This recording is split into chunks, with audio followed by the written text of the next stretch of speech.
then there's the online people. Yeah. So we have. Yeah, Peggy's just confirming that. Yeah. Sylvia's good.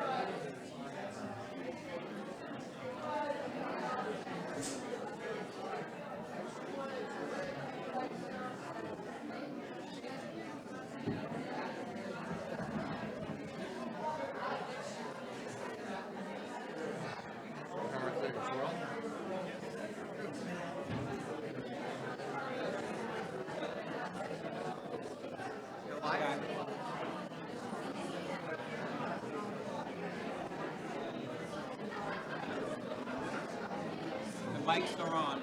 She will come and tell us. Okay. Should we want me to make an announcement, let people know? Yes. Good afternoon. Good afternoon. Can I get everyone's attention just for a moment?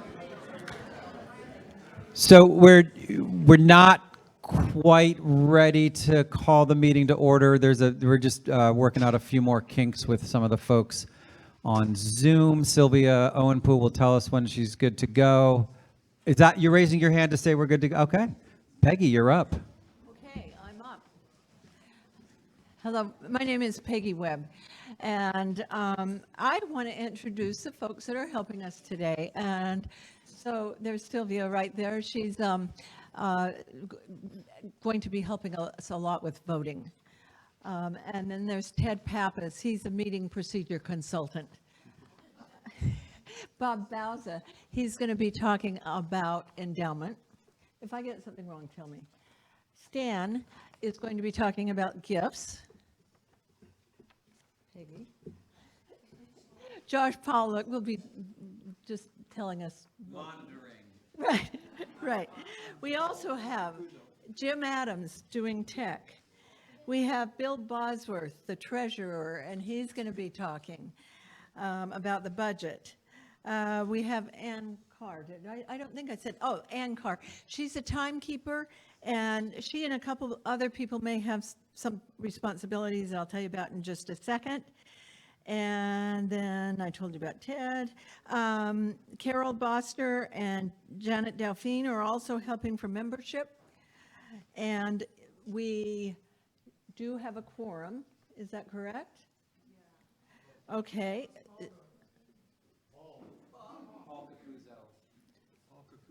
Paul Cacuzo, do we have a quorum? Tell people what he's doing. Oh, I'm sorry. Paul Cacuzo, he is sitting in a place of prominence because he is taking our minutes, and we are very pleased that he's doing it.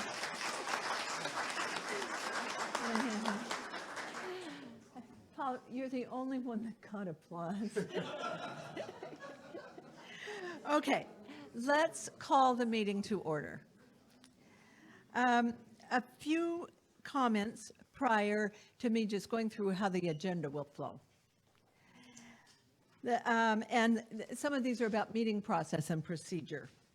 If you get up to speak, please say your name and speak into the microphone like I am. When we are making comments on a motion, whether it's a main motion or an addendum, please stand up and line up because it's the easiest way to see everybody. And we do want to honor everybody's right to be heard. So we are not going to take motions to, call the vote or things like that till people have had a fair chance to be heard. Your 2 minutes are non-repeating on a particular motion or amendment. So you can't just keep getting up. Why do you think that's funny? Okay. And you also can't transfer part of your time to someone else. We learn from experience.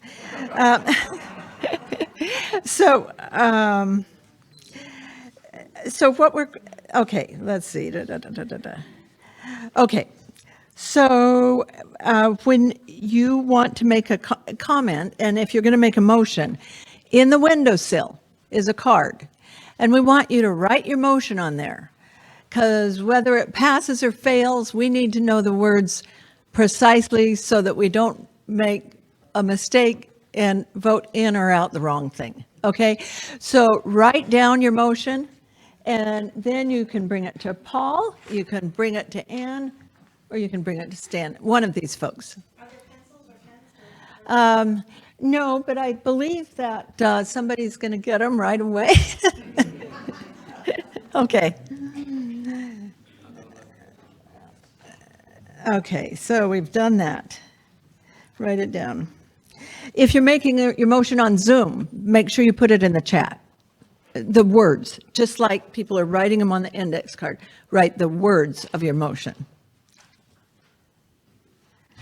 Okay, I want to make sure I get everything right. As always, please no calling out. We want to be respectful of everyone, whether we agree or don't agree with them. Also, you won't be heard on Zoom if you call out, so.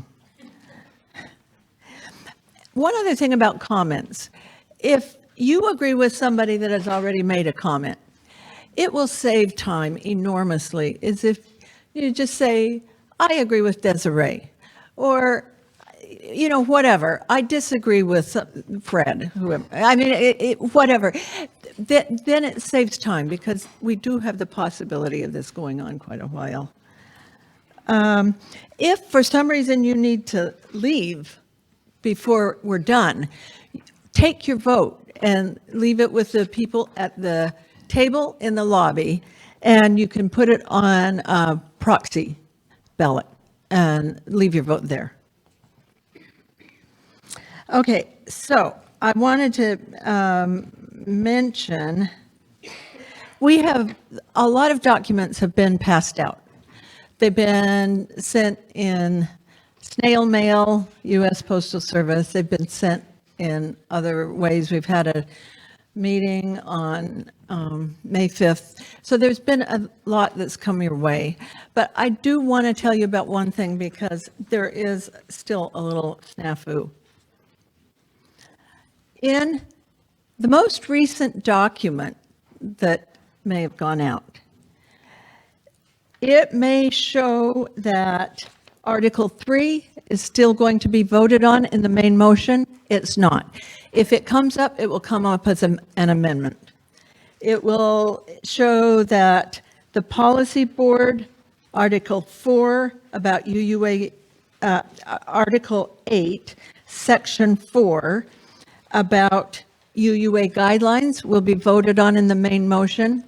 It will not. If it's voted on, it will be in an amendment. It will show that Article 12 about the Minister Search Committee and the duties of a minister will be in the main motion, and they won't be. The only UUA article that's in the main motion is dissolution, which is Article 15. So we can say it again if needed, but that's not the main the ones I said are not part of the main motion. Okay, now we are going to start with Sylvia telling us how voting will be managed. She'll do a better job than I just did. Hello, everyone. I'm going to clarify first for the Zoom people. We'll be voting all at the same time. The instructions will go out to everybody about about a motion, and then someone will need to second that motion, and then we'll have discussion. When we're ready to vote, the motion will be repeated, so we're all very clear what we're voting on. And then for the people on Zoom, that is when you start voting, is when the final motion is read and we're ready to go to a vote. I will put in the chat, start voting. You will have 3 minutes on the Zoom to do your voting. And at the end of that, we'll have a little warning sign with 15 seconds left that you have the end of the vote. The reason for this is we need to separate the votes. We can't have people voting willy-nilly and we can't figure out what you're voting for. So in the chat to vote, please put your last name first. It's easier for us to find your name on the list that's 10 pages long. Last name first, then first name, and then whether your vote is yes, no, or abstain. I just put the instructions in the chat, so if this is unclear, please read those. For those of you in the chat that aren't able to get your, or on Zoom that aren't able to get your vote in the chat, I will be putting a phone number. This is Janet's phone in the chat. If you want to write it down now, if that's easier for you, it's 860-377-3016. I'll say that again if you need to run and get a pen. But please call that number during that 3 minutes, and we will enter your vote in manually. We're doing this because it was an issue a month ago when we were voting. Okay, so I'm going to say that number again, 860-377-3016. If there are any questions, please put them in the chat and we will respond to them. So we'll continue to do that each time for each vote. Sorry, just 1 second, when we're in this space, you will be voting with your cards, your green cards. You need to put your hand up high. Green or blue, the same. You have a card, you put your hand up, and we will do a manual count. The votes put in chat and the votes here are not anonymous like last time. So any vote in the chat, everyone will be able to see in the chat, and clearly the same thing here. And we will do the vote here. You need to put your hand up if we call for the yes vote, all the yeses go up. Call for the no vote, all the noes go up. And abstain, all the abstains go up. And it may be announced a little later in the meeting because of the having to. Yeah, so we have to tally this. We will tally very quickly in this space because we'll have counters, but we do have to tally on Zoom. So there may be a small delay between understanding the vote here and getting the Zoom votes added. Once the Zoom votes have been added up, we will bring it on a piece of paper here, and then the addition will happen and it'll get put into our records. Kate. Got to come to the mic. Come to the mic. That's my job. For Zoomers who are going to use a phone number, since there's only 3 minutes, could they text instead of call? Sure, I think that's probably fine. Thank you for that suggestion. I will put that down and make sure Janet knows. Another question?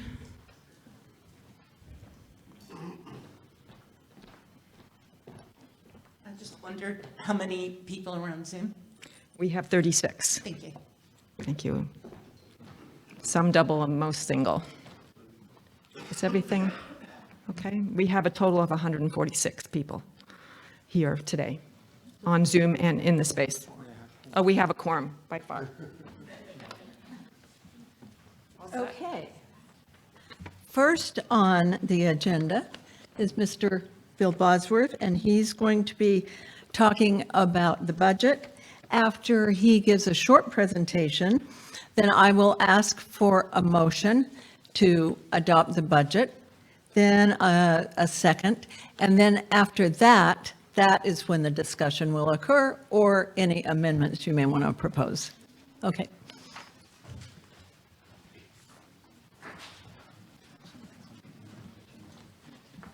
So Peggy, I have in my notes that I'm supposed to talk about the current financial year first. Yes. And then the budget. Yes, Okay. that's- So I have two tasks. One is a very short one, just to talk about the financial state of the church right now, and then we'll move on to the budget. And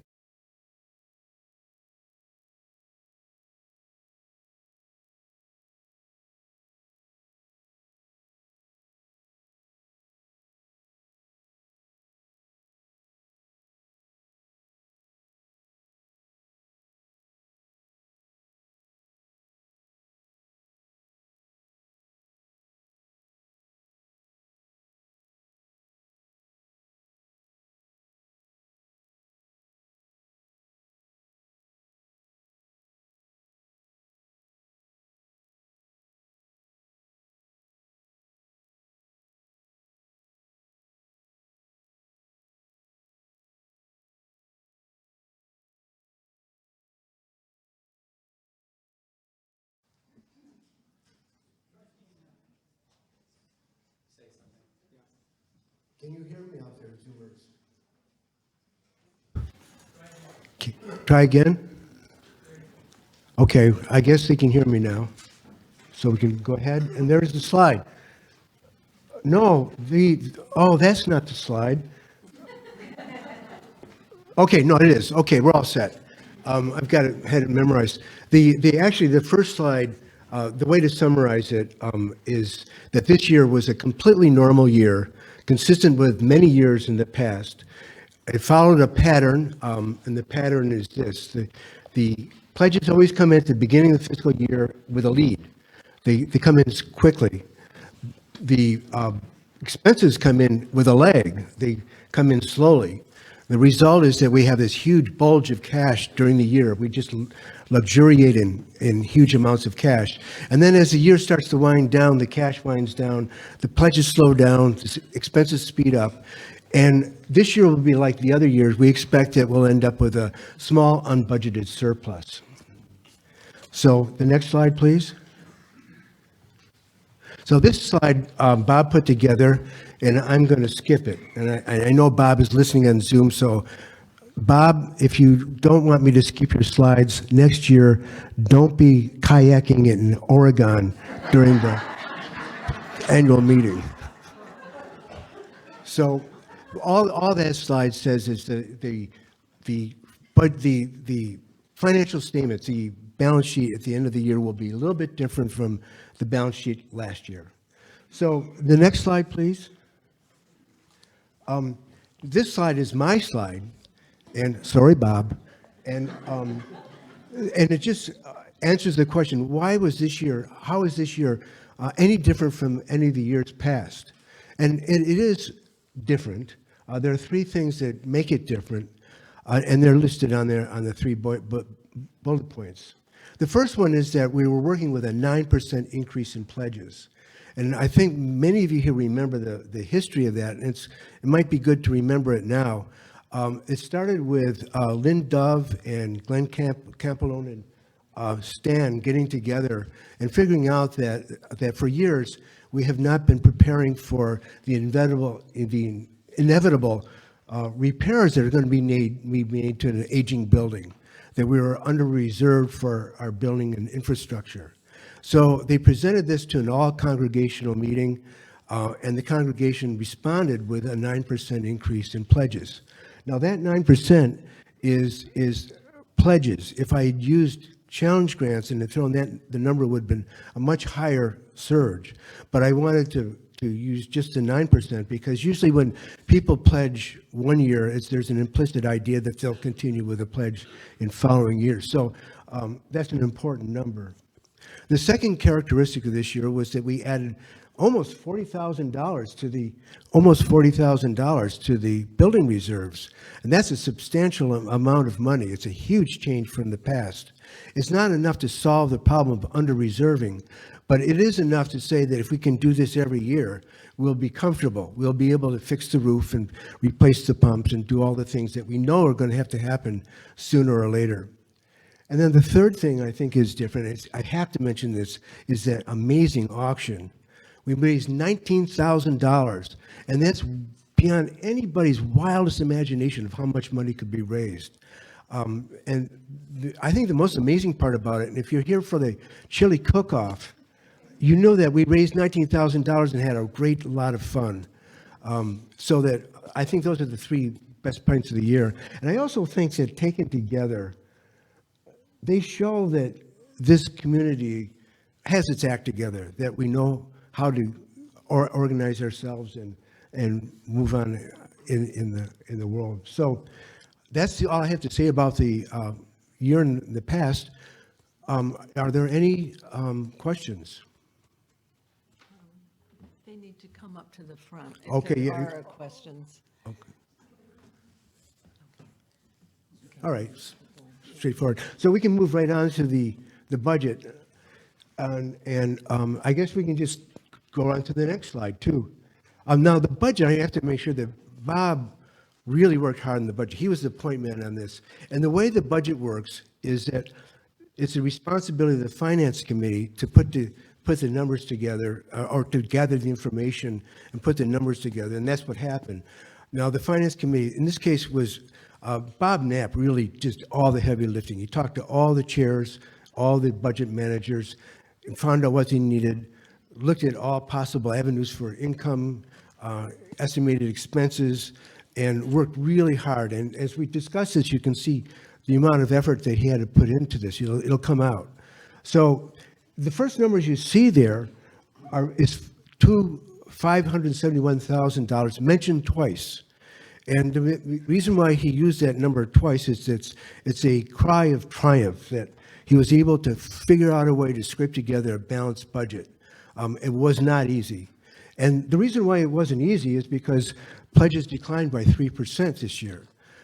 The part of the pledge decline was because older members aged out. They either passed away or they moved out of the area to be with their children. And they tended to be the heavy pledgers, so that we lost some important people in terms of the pledges. Yes? Questions will come after the motions. Oh, okay, I'm sorry. Yeah, that's okay. Let's see, I think the other thing that you can see up there is that he's put together expenses of 1%, and which is, a very small increase in an inflationary time. But I think that that part of when we get to dig in, I think I'll anticipate what I'm about to say is that one of the reasons why the expenses are increasing just 1% is that we've reduced the amount of money that we're going to set aside for building reserves. So why don't we look at the next slide? And there it is, that building reserves last year were 38,000. Now we're cutting them in half to 19,000, which 19,000 is still more than we have been doing for years and years and years past. So it's not a disrespectable number, but it gets us off the path of sustainability. And so it's a huge compromise to the reality of the lower pledges. So the next slide, I think we can keep moving. This is the list of income. Some of it's straightforward. We're working with the amount of pledges that we got. Signed pledge cards, $460,000. The challenge grants, this is the second year we've had challenge grants in the pledging process. We don't usually get challenge grants, so to have 2 years in a row with substantial challenge grants is quite amazing. This $17,000 challenge grant now is playing a vital role, not just to stimulate pledges, but it's playing a vital role in balancing the budget. So it's really greatly appreciated. But I think that we should be mindful that we can't expect that to happen next year. The other income things are unremarkable, except the last one at the bottom of the chart. You see 25,000. If you look closely, the 25,000 is coming from the endowment, and that's something that needs a little bit of attention too. And also, I'll be talking about that at the end of this presentation. So can I have the next slide? This is our budget categories. This is our main ways, the ways in which we spend money. And so I want to talk a little bit about those. The human resources budget is in line with UUA guidelines. So there's a cost of living adjustment for them, just consistent with those guidelines. One of the problems is that number assumes a 9% increase in healthcare. This budget was produced and passed by the board before we got some unfortunate and unwelcome information about healthcare costs. And so we're going to have to make some small adjustment to that because the healthcare costs are coming in a little bit higher than what we thought. The administrative expenses, the administrative cost this year is the administrative budget is the expenses, the only ones that are going over budget this year. but all of the costs that have been incurred, in Annie's office are absolutely necessary. There's no extravagance, and we just have to recognize that there's no way to cut that down at all. Now, of that 43,000, 60% represents our contribution to the UUA, which is, right now, we're at 90% of the requested amount. The building and grounds, there again, I should remark that that number, 76,000, is low because we're contributing less to building reserves than we would like to. The other expenses are unremarkable and unchanged, and so we can move on to the next slide. So I want to talk a little bit about the endowment. This is the last slide. And I've tried to, I went into the bathroom and looked at the bathroom mirror and tried to think of 15 ways I could get through the endowment, explain what's going on with the endowment in a quick, efficient way, consistent with the goals of getting through this meeting by 3 o'clock. And I couldn't do it. So I'm going to just make some bullet points about it. You can see that we've raised our withdrawal from the endowment from 14,000 to 24,000. Now, we did that, and we believe we've done that. We've behaved in ways that are consistent with the long-established fiduciary guidelines that we have with regard to endowment withdrawals. These guidelines are complicated, but they're designed to preserve the initial contributions, which you can see up there. Once the money goes in, that money never gets touched. And we're particular about it because we also adjust your money for inflation. So we want that endowment to grow at least at the rate of inflation. So we have to restrict ourselves to withdrawing money from the investment income, which can be negative in some years. And so you can see what a complicated process it is. We do follow generally accepted rules for nonprofit organizations in the way we withdraw money. This year, that 24,000 really butts up against the borderline of acceptability. I mean, we've gone as far as we possibly can. And Bob wants to point out that probably the numbers won't work out next year. We won't be able to pull out 24,000 next year because of the way the rules work. And so these are things that we need to consider about not only this budget, but the budget next year. So that's all I have to say. So you can take over. The next thing is there a motion on the floor? Well, let me tell you how it'll go. A motion on the floor to adopt the budget, then a second. And then after that, if you have a question or you want to make an amendment, then line up and we'll do that. Okay? So is there a motion on the floor? Okay. Okay, Ann? And Ellen seconded. Okay, now, anyone that would like to make a comment or make a motion to amend?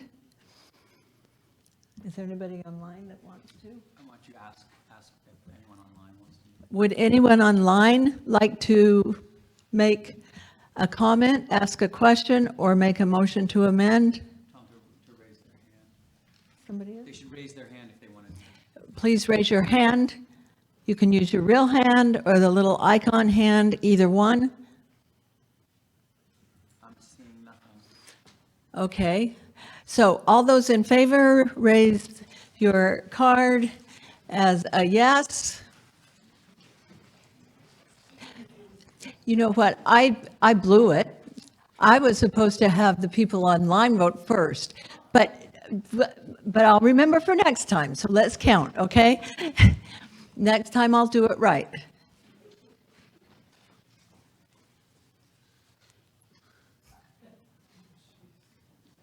Sorry, Sylvia.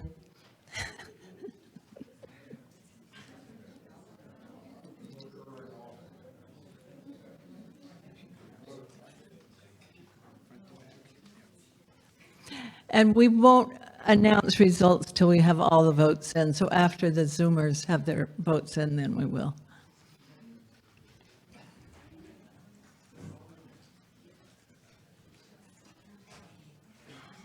They are starting to vote online.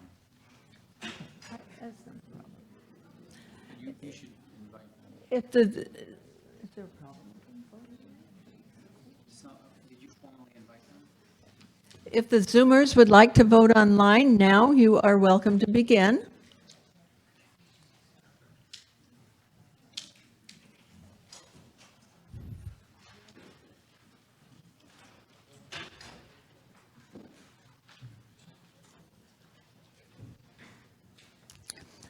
Okay, all those opposed? Again, Zoomers may begin voting online as well. Anyone opposed to the budget? Anyone abstain? Okay, then we have one abstention that I see. Okay, so shall we wait for a moment to give Zoomers? Jackie Luciano has her hand up. You might want to ask her if she has a question. Yes, Jackie, are you voting or did you have your hand up to make a comment or question?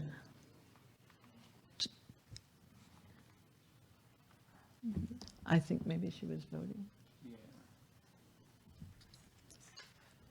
Oh, just voting. Yeah, she's just. Okay. So should we move on? And when the votes are counted, they'll be brought up and we will let you know. Yeah, that works. Okay. So let's move on in the interest of time. I should mention that we have slotted for this meeting from 1 PM to 3:30. And so we are hopeful that we can keep things moving. Next, we will have the approval of the 24-25 slate of officers and leaders presented by Mr. Ted Pappas. Good afternoon. I think we should be getting some slides up there. We're going to be breaking this essentially into 3 sections. First, we'll be voting on board positions, then we'll be voting on program council positions, and then NLDC. For each group, I'll read out who our nominees are. I'll ask for a motion to accept. Then I'll ask for any nominations from the floor, and then we'll move to vote. Okay, I'm getting tilted. So, for the first portion, policy board voting members, we have 9 positions that we needed to fill. Ann Carr has been nominated for her 2nd term. Sam Martinez as clerk of the policy board for his 1st term. Bill Bosworth is being. That's on the next slide. Yes.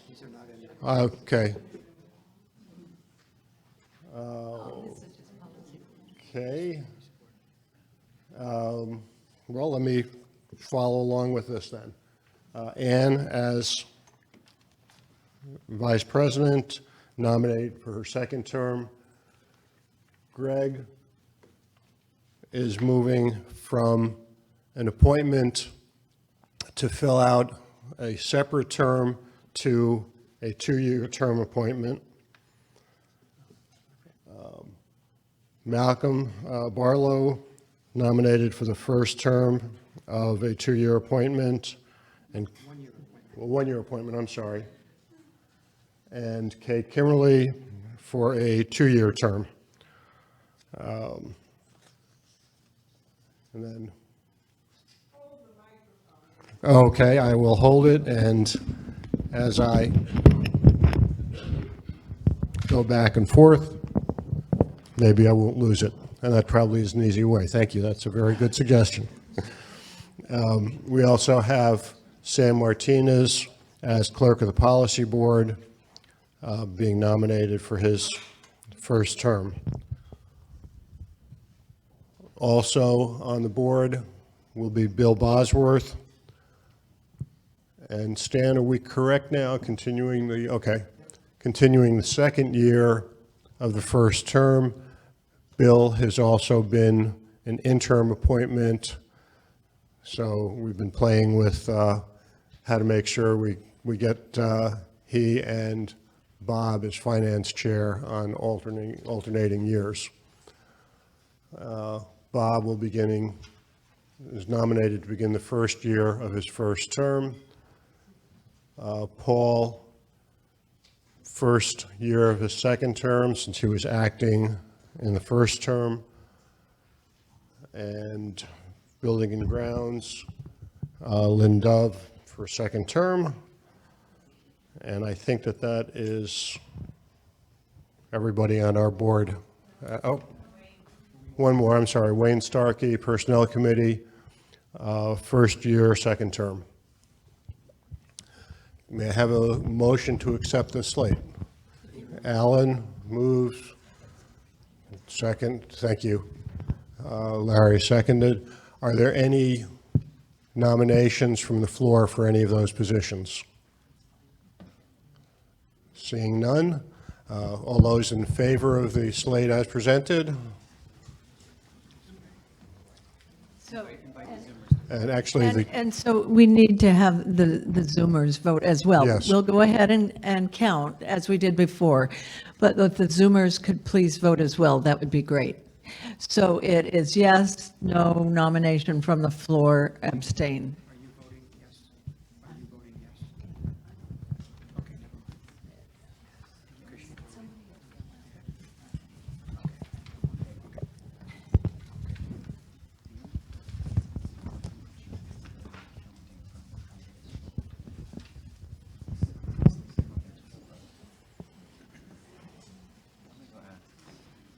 Just a minute, Ted, if you could wait just a minute. I'm happy to wait.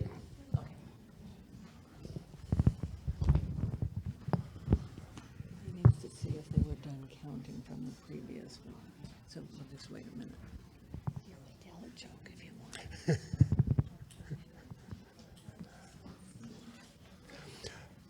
If you were wondering, the delay is to make sure that we concluded voting from the prior stuff.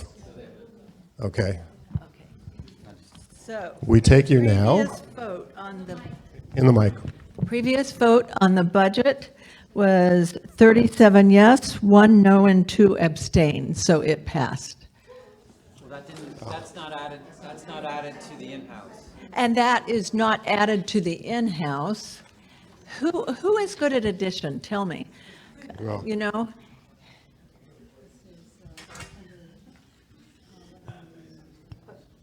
Okay, in-house was, so it's 54 yes, and so if you add that to 37, you get to 111. No.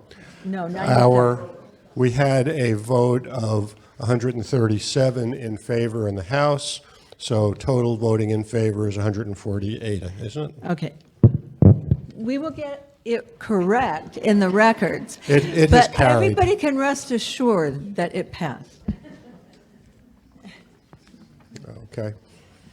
We'll try, we need to try and wait for the Zoomers to get. And whoever is doing our tabulations, do we need to wait for Zoomers before I move to the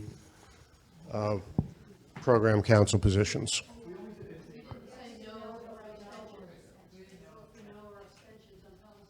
Okay. I apologize. Are there any abstentions on the policy board?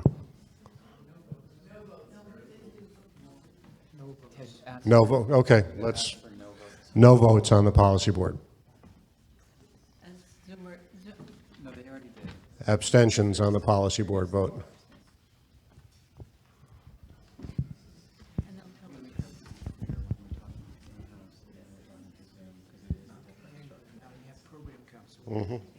We have program council. And for those doing the Zoom vote counting, can I go on ahead on program council? No. A voice from above.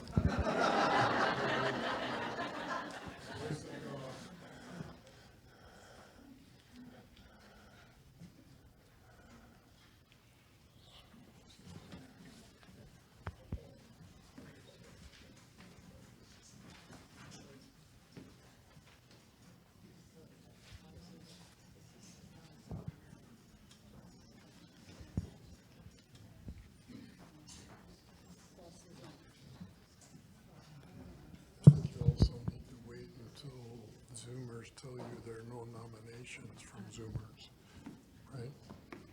Yeah. I think that would have been brought to my attention had there been.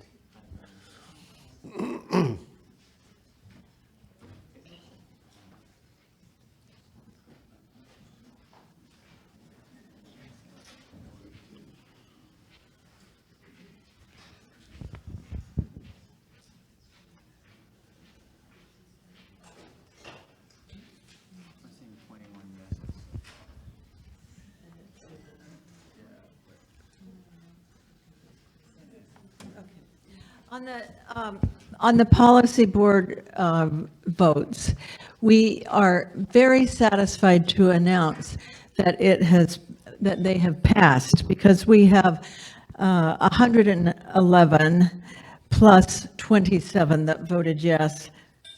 That's not official.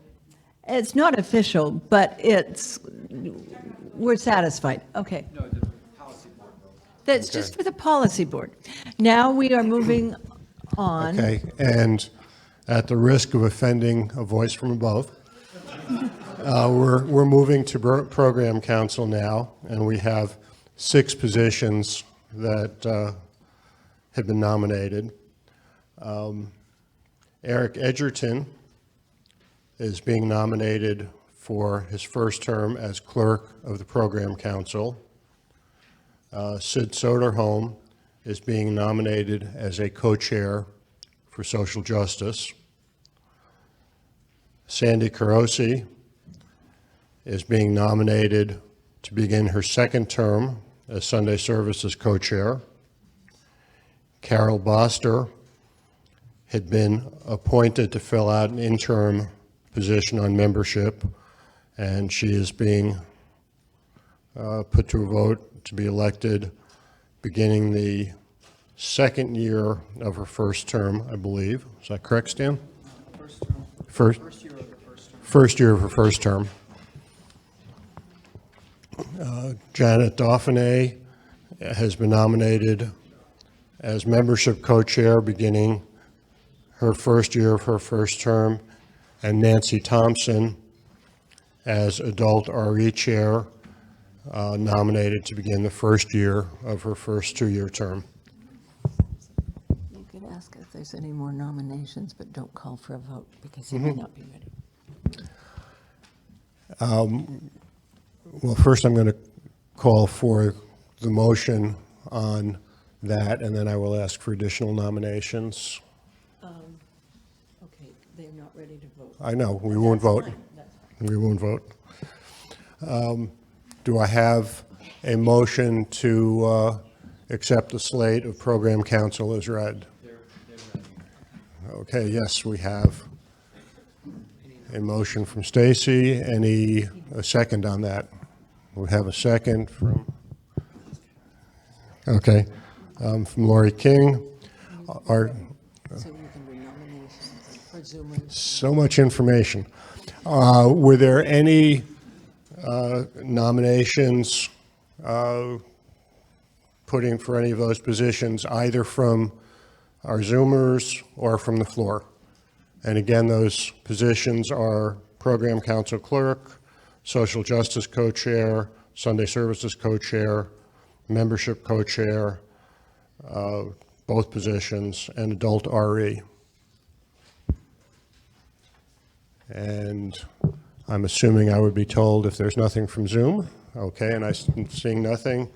We'll move to a vote. All those in favor of the slate as presented? And Zoomers, you may begin voting. The Zoomers start voting.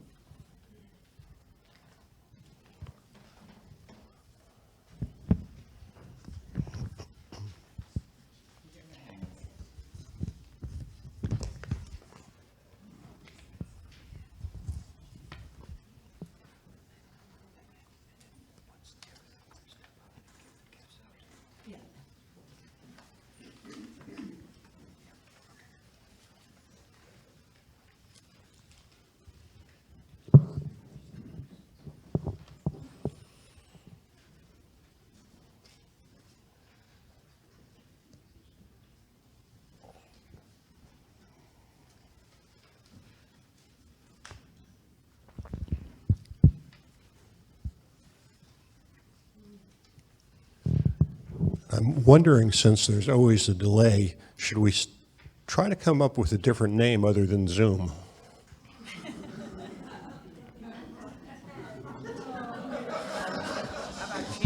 Should've.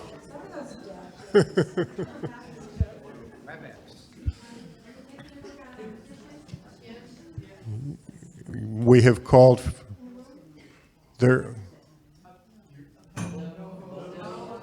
Okay. Are there any no votes? Are there any abstentions?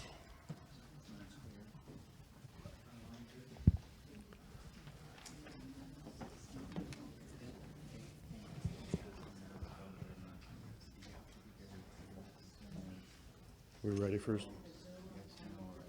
Are we ready for have Zoomers voted? Waiting for another voice from above. We need more time, please. Okay.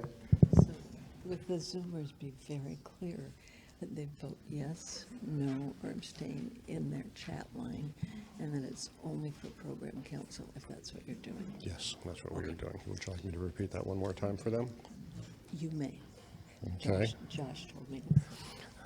There has been a request to the Zoomers to make sure that you are understanding that we are on the program council vote, and you are voting in the chat, either first your last name, first name, and then yes, no, or abstention.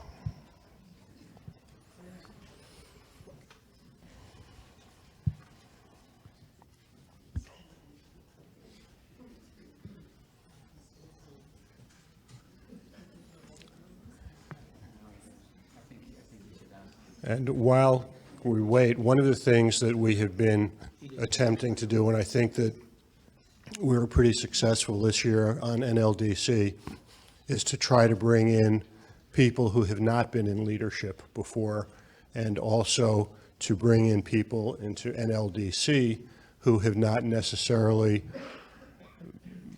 been, part of the normal coterie of folks, in hopes of continuing our diversification of leadership. And I think we've been pretty successful in that this year. You need to come on up with a question, David. If you have a question, please come up to the mic. I'm sorry, correct. NLDC are initials that I should not have been using. It's for Nominating and Leadership Development Committee. And the job of that committee is to provide support for board, program council, co-chairs, as well as to nominate potential leaders in any number of positions. As you can tell from today's votes, we had nominations of close to 20 people. And have we concluded our Zoom voting? We have not. We plan for one vote on both slates, so this is trying to. Oh, I apologize. Well, while those are being counted, let me go over NLDC as our final third. And we have 5 positions that we'll be voting on. Sid Soderholm is being nominated for a second term. Gail Crook is being nominated for a second term. Laurel Henneberry is being nominated for a first term.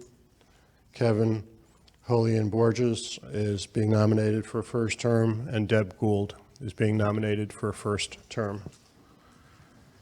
And I will let everybody cogitate on that while we await whether or not voting is completed on Zoom. And remember, to tell the Zoomers they get 3 minutes, and then Annie's going to time it, and then it'll be over. Okay.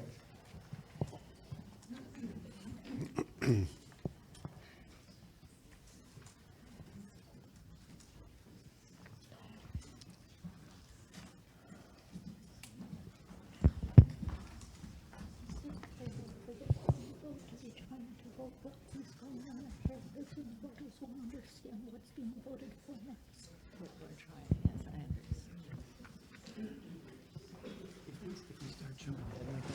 yes, I understand. Okay, Zoomers, as you have completed voting on program council or have nearly completed voting for program council members, Please don't jump ahead, the Zoomers are getting confused. okay, Tell jokes. you really don't want me to tell jokes.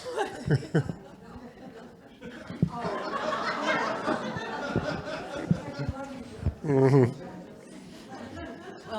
Well, We're trying not to confuse the Zoomers because they're hearing multiple things and different messages. So that's why I told Ted to tell jokes. Oh, wait. oh, yeah, much better. Now, with Peggy being an attorney, I'm a little bit surprised that she was willing to give another lawyer the mic. That's always a problem. And Sid, you had a comment that I can repeat, or you want to come out up and make it?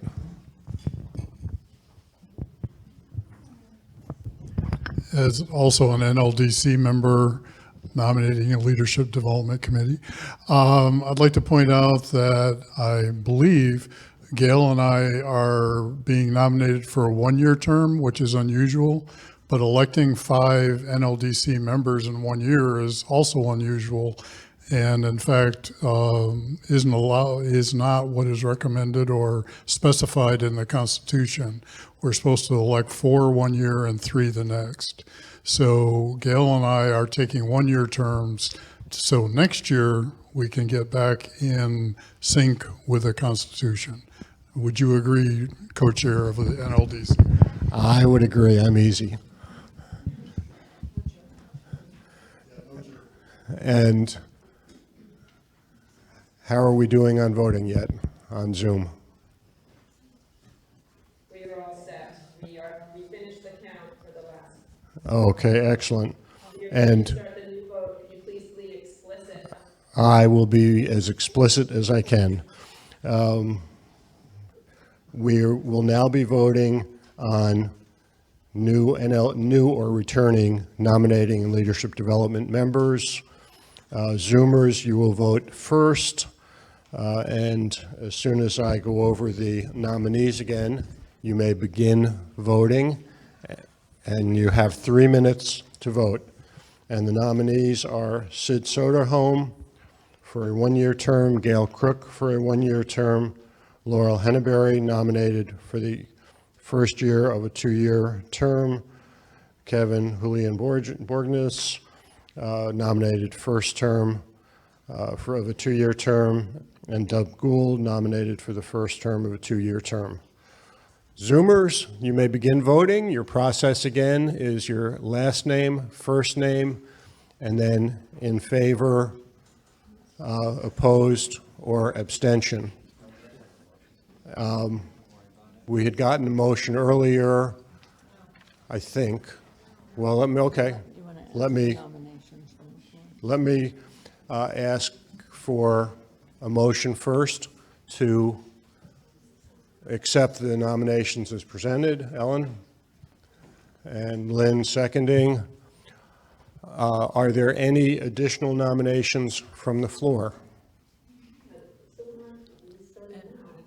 Are there any additional nominations from Zoom?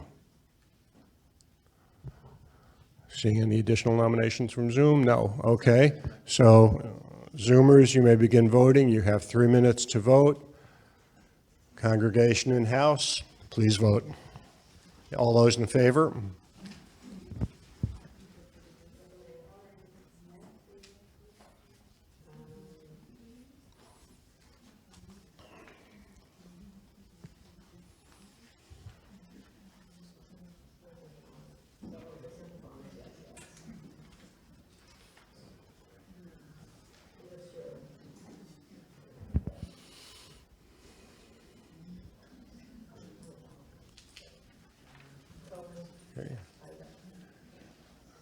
In-house, all those opposed?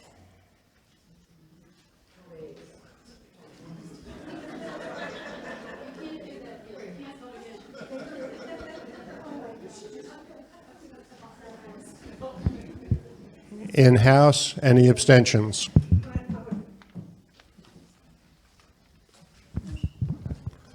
Okay, and we will await the tally from our Zoomers. And would you like to move to the next order of business? 3 minutes is up. Oh, it's not quite up yet. Zoomers, you have 1 minute and 45 seconds left to complete your voting.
Zoom participants, 30 seconds left on your vote, and then voting will close.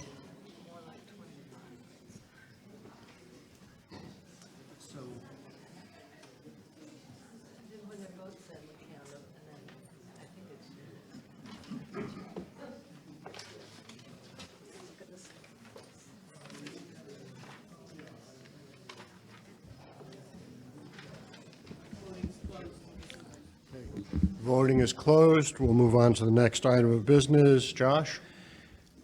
All right, so I feel blessed because I'm not asking for a vote for anything. So we've had the vote on the slate, and we don't have the final numbers. It looks like they passed, which is pretty typical, and we'll get the final numbers in time.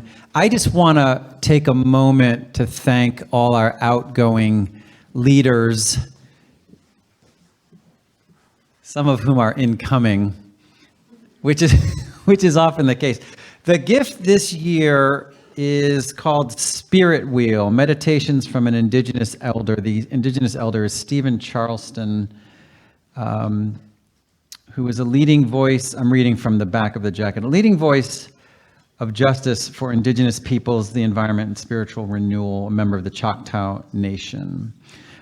So the people who are outgoing include Glenn Campalone, who actually went out in the fall as acting treasurer, but had done some amazing work for us in that time. And Glenn, if you would come forward and receive your gift.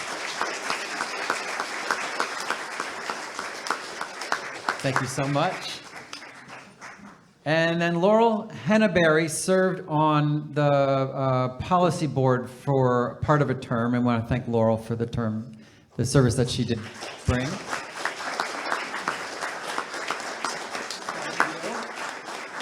Thank you. And Laurel will be coming back on NLDC. Peg Dara, who's online, is Peg's going off the policy board. Am I correct? I don't want to say it wrong. So Peg, thank you for your service. Ellen Williams is finishing 2 years as member at large on the policy board.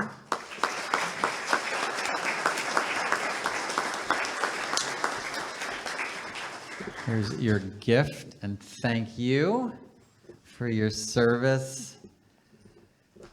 Jean Mamonis, who is not here, is going off as the policy board clerk. She's been serving in that role she's done 2 terms. Yeah, 4 years. Yeah, 4 years. And I can't remember if Jean is online, but Jean, if you are online, thank you for all your service. Nancy Thompson is going off as clerk of the program council. Nancy's not in the room, and I don't think I see Nancy online. I hope I'm not wrong about that. But Nancy, if you are there, thank you for your service. Maureen Flanagan is ending a term as Social Justice Anti-Oppression Committee co-chair. Maureen is not in the room, and I don't know if I see Maureen online. If you are there, Maureen, thank you for your service. Beth Hudson Hankins is served as membership co-chair and as nominating and leadership development co-chair for she's membership co-chair for part of the year. Beth is in New Jersey witnessing the birth of her latest grandchild, so that's why she's not with us. Sylvia, who is currently not counting votes, is ending a term as membership co-chair. Come on up, Sylvia.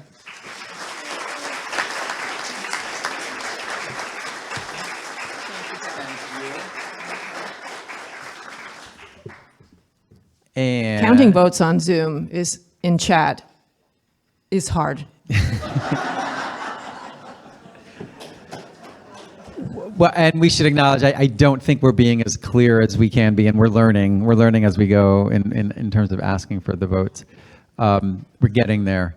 Rona Cohen, who is at home, is ending a term as Adult Religious Education Chair and a member of the Nominating Leadership Development Committee. You can clap. Rona. Woo-hoo. Kate Kimmerly is ending a term as on the Nominating Leadership Development Committee.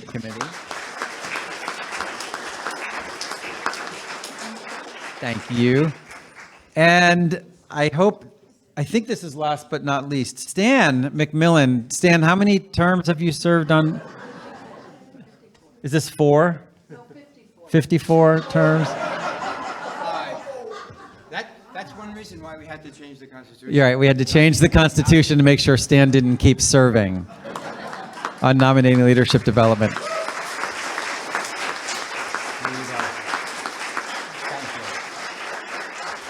So I just like to say that I don't think anyone shows up at a church the first time and they're sitting there in the parking lot and they're a little nervous, like, are they gonna welcome me? Is this going to be a good experience? No one is sitting in their car thinking, I wonder what leadership positions are available. I just don't think that's a thought that occurs to anyone. And yet any congregation has leadership positions available, and it really is critical to the healthy functioning of a congregation that we have people who are willing to lead. And so gratitude always to everyone who serves in these roles. We have term limits, Stan. So remember, when nominating leadership development taps you on the shoulder and says, hey, will you serve? It's not in perpetuity. So please, when they ask, please consider serving. Thank you again, everybody.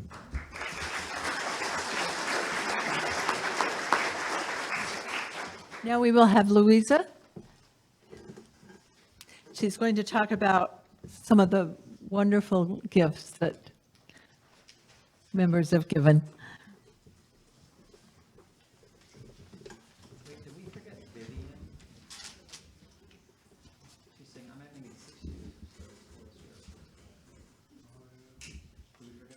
Yeah, we did. We forgot Vivian.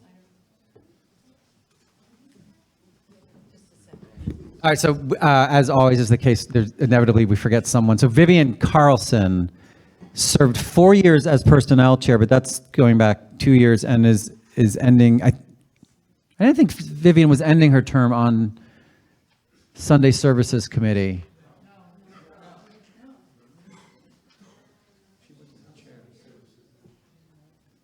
Right. Well, Vivian, if you are ending 6 years, I think there's some debate here. You may have another year, but you may know better than we do.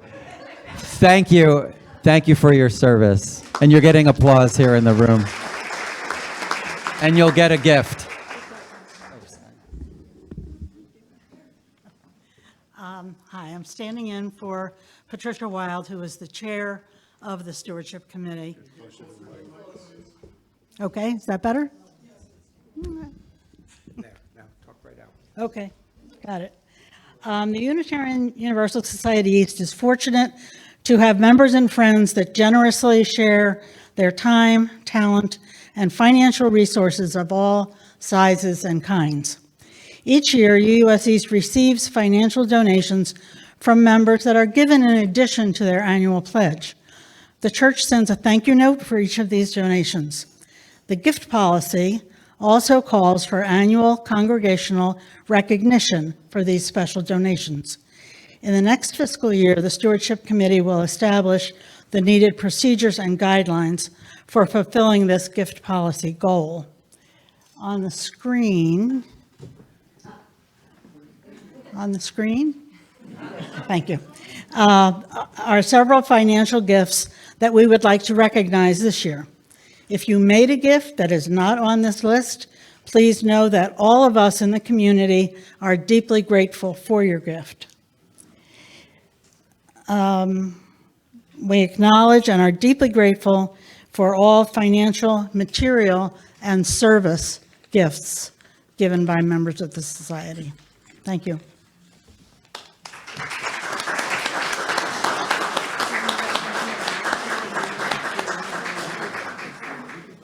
Well, you want to announce it. Okay. You're the presiding officer. Okay. As the presiding officer, I would like to welcome and turn the floor over to Stan McMillan, who will talk about the gifts policy, revised gifts policy. First, do some explaining. Then we will, as always, have the motion to accept. There will be a second. And then if folks want to comment or make an amendment, propose an amendment, then you line up on the left side. But we will also, the Zoomers will need to put their comments on in the chat.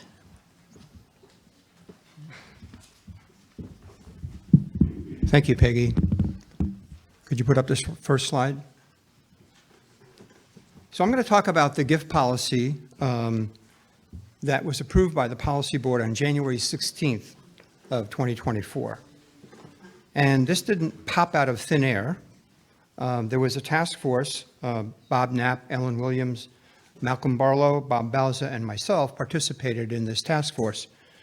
We looked at an endowment policy dated October 19th, 1997.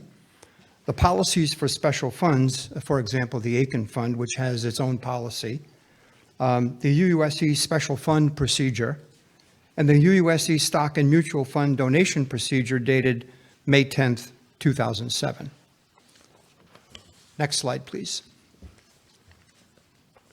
So the gift policy is to protect and serve our long-term interests so that we may manage and steward the assets donated to further our mission.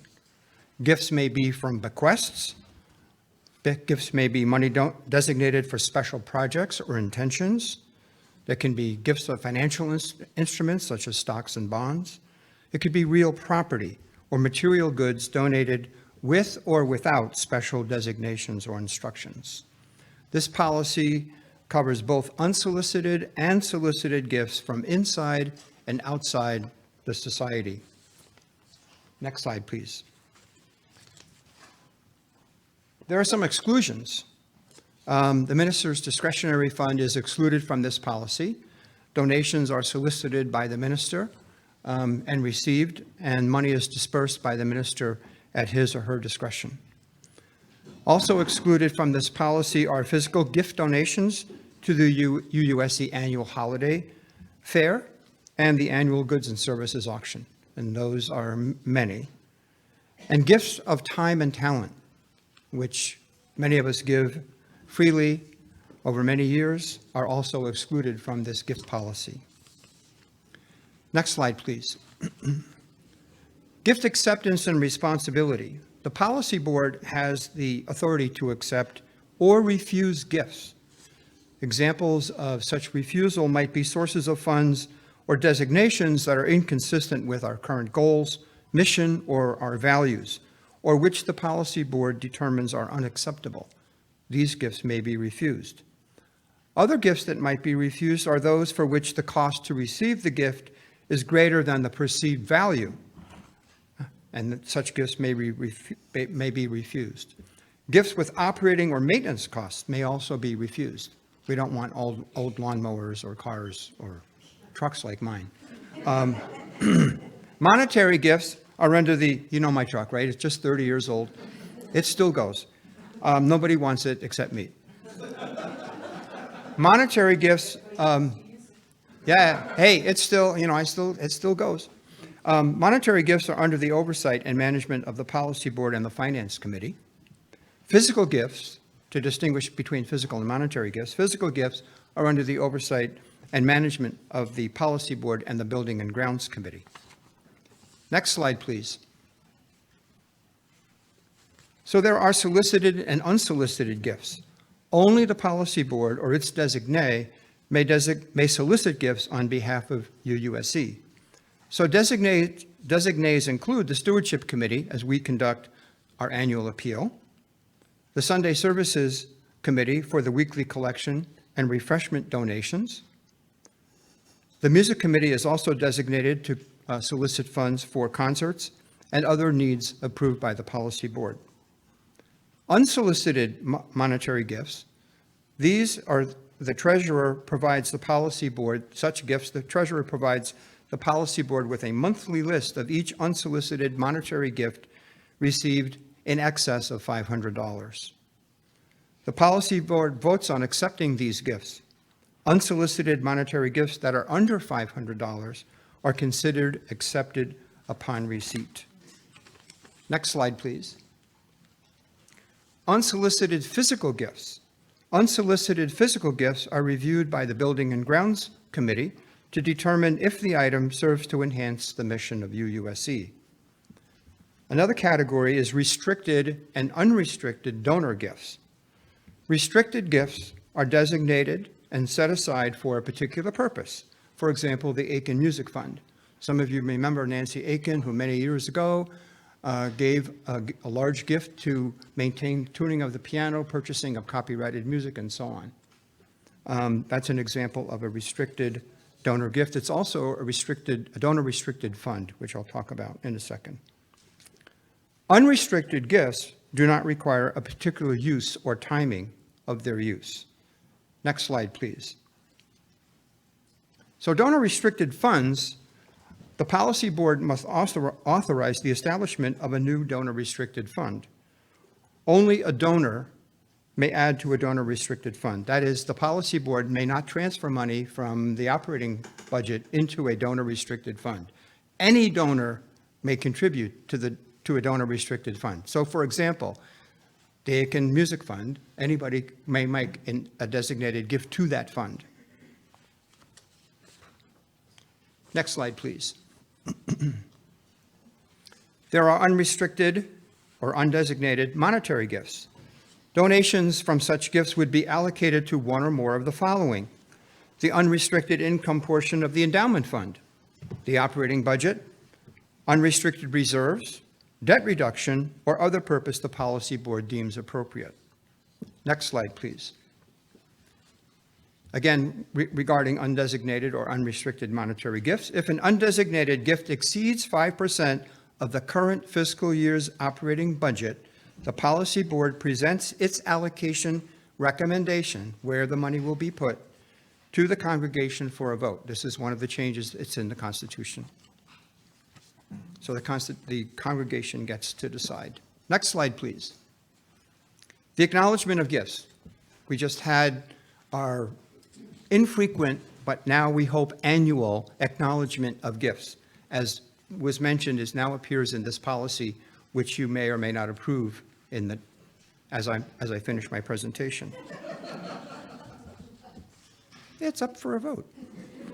So attached to the policy, which was distributed, is the last page, is the IRS regulations with which any 501c3 religious organization or any 501c3 charitable organization must comply, for your reading pleasure. One of the things that we do is send thank you notes. Annie will receive gifts, and the thank you notes are sent out. One of the things we just did that we hope to do every year is a congregation-wide acknowledgement of such gifts. So the policy says that annually the congregation selects some means, whether it's a dinner or the annual meeting, some means for acknowledging and celebrating notable gifts given during the year. And it goes without saying that we will and always have honored anonymous donors. We will respect the wishes of any anonymous donor, restricting access to the names of those donors. Thank you very much.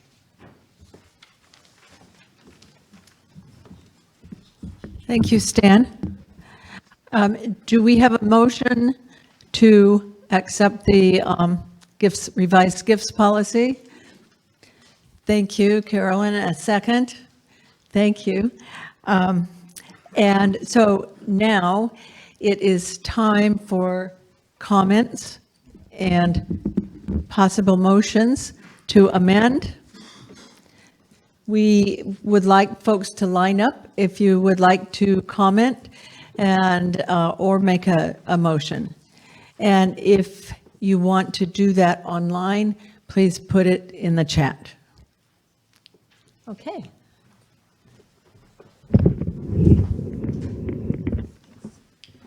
Hi, Michelle Spadassini. This is more of a question. I just wanted to be sure we understood. So regarding a designee of the policy board to accept solicited or unsolicited gifts. So for example, as a member of the Children and Youth Ministry Committee, if the committee wanted to solicit gifts for a certain thing, would they come to the policy board, request to be a designee? Would that be for a period of time, like for a year to get, or would it be for a specific purpose? And would there be dollar amounts? And also if they're unsolicited gifts, like if someone leaves craft items or something, do we need to go to the policy board and say, do we have the right to? I just want to be clear on what we need to do. Thank you. The short answer is yes. Yes, you need to come. Anybody else who wishes to raise funds solicited need to become a designate. And this is for IRS reporting purposes and state law. So, you have to have spending authority and soliciting authority. So the policy board would need to know what it is you're wanting to solicit funds for. The period of time, it could be by an event. There might be multiple events. Things come up during the year. I don't know if it would be blanket for the whole year. In terms of a dollar amount, we already have those dollar amounts specified, less than 500 and greater than 500. Unsolicited gifts, I'm not exactly sure. Somebody just, you don't ask for money, somebody just, again, would that be for an event? It's not clear. That just somebody gives you money or leaves you a check? Craft or physical gifts? Okay, physical gifts come under the jurisdiction of the Building and Grounds Committee, whether they're accepted or not, whether they require maintenance or fixing okay? So I think the policy is rather clear, but the important point is that the policy board must designate the ability to solicit funds. This is it's basically setting us up to be in agreement with state law and IRS regulations. And the policy board, and maybe Stan said this and I just didn't catch it, we can say for Children and Youth Ministry, any amount under $100 for supplies that you may need, you don't have to come to us for each one, and we would do that for a year. That's what we normally do, is we give a delegation, like to Building and Grounds, for a year for a certain amount. There's no reason why that can't happen.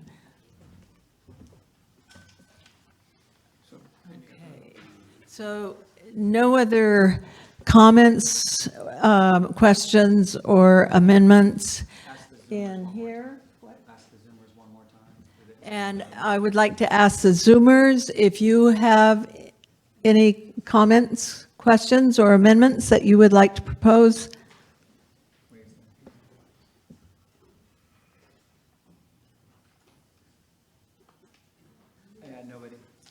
Okay, so we're going to try and do it right this time, if we can. We're going to start with the Zoomers.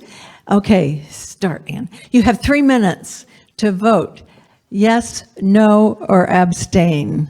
Okay, and your 3 minutes has started. And then we're going to come back in-house because everything gets confused when we try to do two things at once. You can do in-house. You can do in-house. You did this right. They're voting. All right. The boss tells me that it's all right to do in-house now because the Zoomers are already doing their 3-minute voting. Okay. So everyone that votes yes on the revised gift policy, please hold up your green card.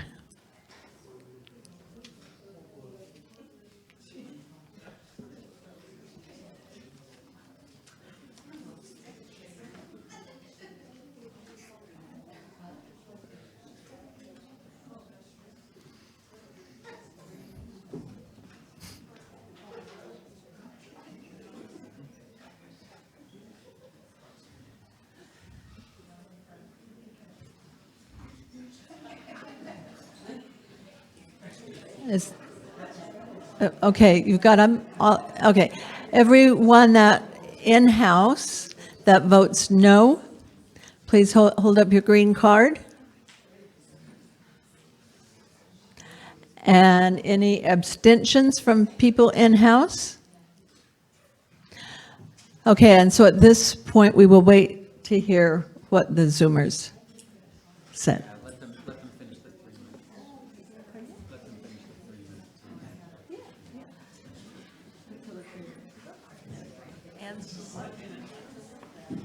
minutes. They just have 1 minute, so.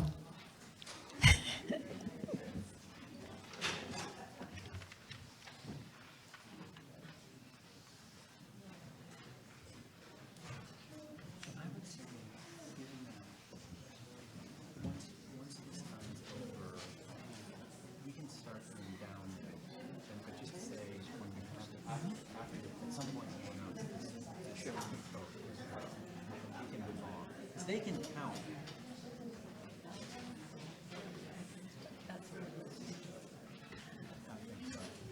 Yeah, we sent it out. How long? 24 seconds, 23, 22.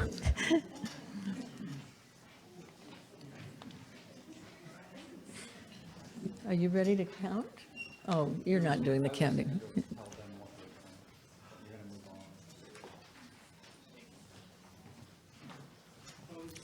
Okay, the Zoomers voting is closed. And so since it's closed, there shouldn't be any confusion if we go ahead and just start the presentation on the endowment guidelines. Bob Bauza.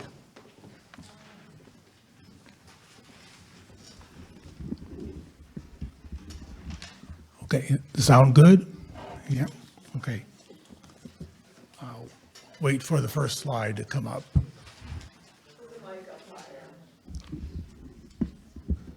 How's that? Okay.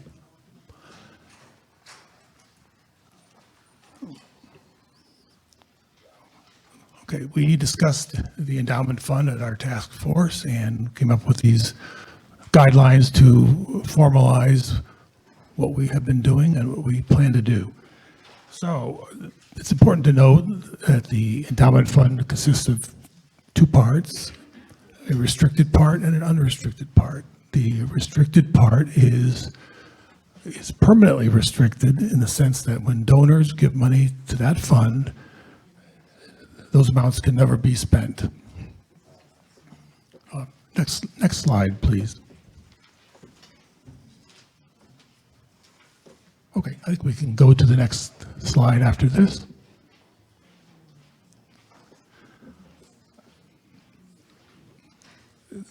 The Finance Committee develops an inflation adjustment for the principal value of the endowment fund, and we apply that inflation adjustment every year, and the money to fund that inflation adjustment comes from the income and growth portion of the fund.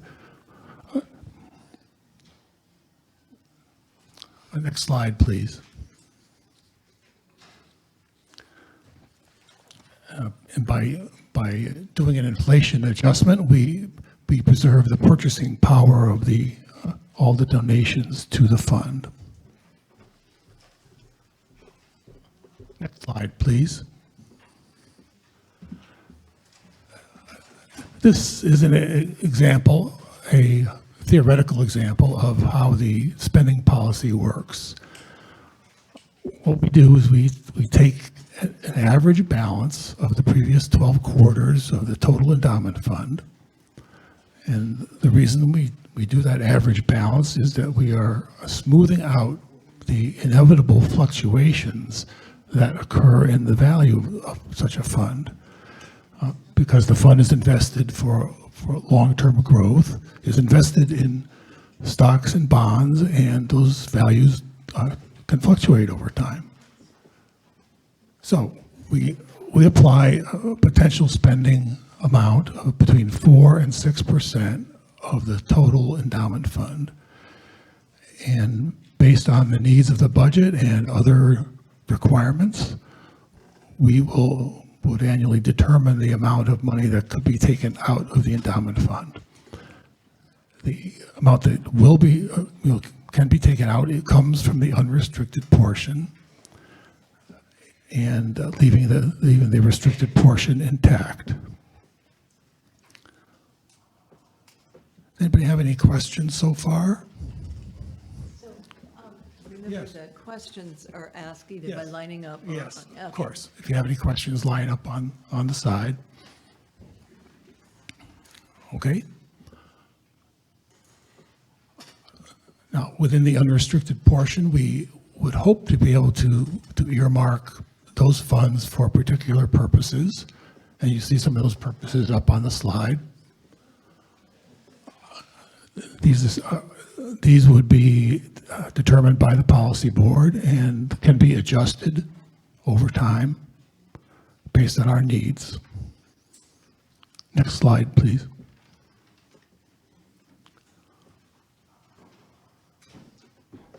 Okay, we can go on to the next one. This just restates the guideline for spending certain amounts of funding. We can go on to the next slide, please. These are our aspirational goals for the use of the endowment fund over time.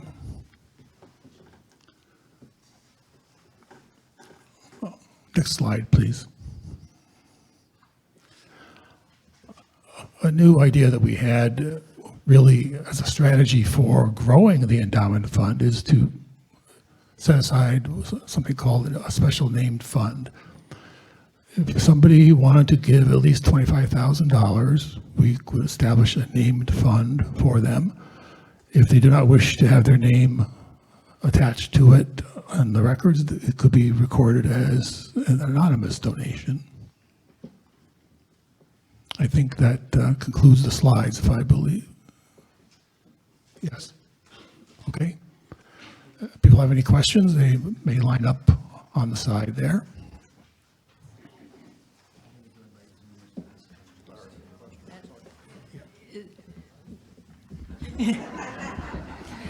Does anyone on Zoom have a question that you'd like to put up in the chat? And we do have some folks coming up.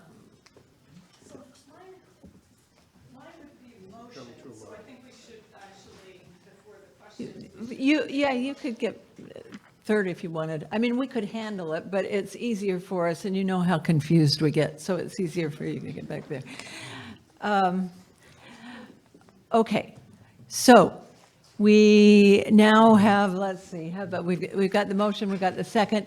Now we're going to have questions, and if you want to make an amendment, you are welcome to do that at this time. What did I do? We didn't do the motion yet. You're right. Okay, do we have a motion to accept? Yes, thank you, David. And yes, thank you, Judy. We have a second. Okay, now we will move along and have questions or amendments, and then after they are finished, then we'll vote on each. If there's an amendment, we will vote on each amendment after people have made a question or to that amendment, then we will vote on the amendment. Once the amendments are in, if they're accepted, then we will vote on the primary motion. Okay. Hi, Stacy Muslin. I just have a question on page 5, under C1. So it says social outreach, reach and service reserve, and that should correspond to the primary use category of community outreach and service, correct? There's an extra reach in there. There is an extra reach in there. So is that okay? No. No, it's not? Just forget about that. Okay, forget about that. Okay, thank you. That's called overreach. Overreach, yes.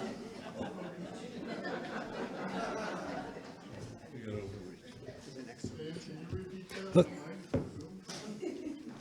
There's an extra reach in there. It says outreach reach. That's called overreach. That extra reach shouldn't be there. It's a typo. Hi, Larry London. First, thanks very much for the policy board for making such a thorough policy guidelines for the endowment policy. I have one question on the aspirational goals to reduce the operating budget reliance on monies from the endowment fund.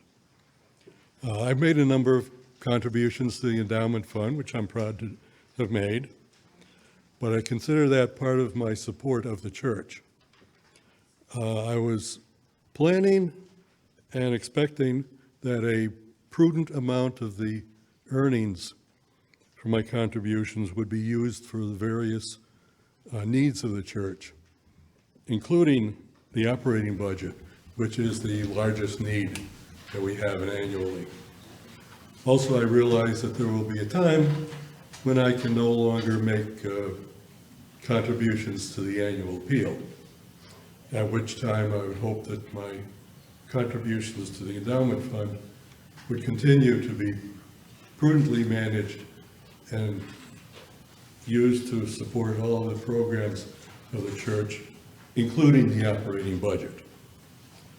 My question is, and I've heard this a few times over the years, why is there a fear or a reluctance to rely on the earnings of the endowment fund to support the operating budget? It's the major need that we have every year, and it's an important thing that we have to support. Thank you very much. I'm pointing at the finance people, and they're pointing at me. Who would like to answer that? Stan, would you like to answer? How about Bob Knapp? Bob Knapp, where are you, Bob? Are you there? Unmute himself. Unmute, Bob, we're waiting for you. you might need help on Bob knows how to unmute. Oh, Okay, I'm here. okay. Can you answer Larry London's question? Yeah, I just had to wait for the technology team to meet me. I have not heard the concern about the endowment being used for the operations as a fear. I haven't been involved in the growth program for our endowment several years ago, being involved in that program. A number of people did say they wanted the endowment to be used for things greater and beyond our standard operating budget. That's why the aspirational goals is to use those funds over time more for things like social outreach rather than putting it all towards the operating budget. Also, the other thing is there are churches around that have rich endowments that have issues because people depend on the endowment and the operating budget tends to fall short. So we really need to have a rich pledge program to support the majority of the operating budget, but also have the safety net of the endowment to be available to contribute when we need it. I hope that answers the question.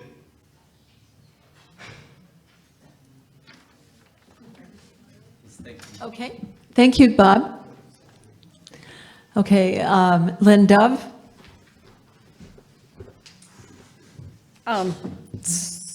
Yeah, that's good enough, I guess. So right now, I agree with most of the endowment policy, and I think it's great. But my question is around the named reserve. There's 4 different named reserves. And right now, they're listed as unrestricted, and which means that the policy board could pull money out of that for other uses. And since building reserves is one of those, I have an interest in that, because building and grounds would be, like if money's in there, we'd be planning on projects for that.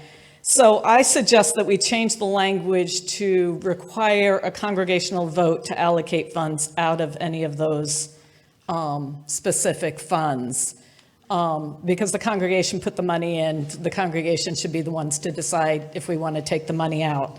So I have a motion to change the language to add in an extra section saying to move funds out of one of the specified funds for a purpose other than the named purpose would require a vote of the congregation at a duly called congregational meeting. Okay, thank you. Do we have any questions, comments on? Okay, do we have a motion to accept the amendment? Thank you, Ellen. Do we have a second? Thank you, Sid. Okay, now, do we have any questions or comments on Lynn's motion, amendment to the motion? This is Bob again. Bob? Just to bring in the practicality, certainly the amendment could be approved, and every time we want to take money out of any one of those 4 reserves, that would require a congregational meeting or a congregational vote. If we, without the amendment, taking out $25,000 or more from any of those reserves would require a congregational vote. So there is that safety net. If we want to use more than 5% of our annual budget, which is roughly $25,000 from any one of those reserves, we would need a congregational vote. I am concerned with the practical application of trying to get the congregation to vote on every expense or every use of each of those reserves.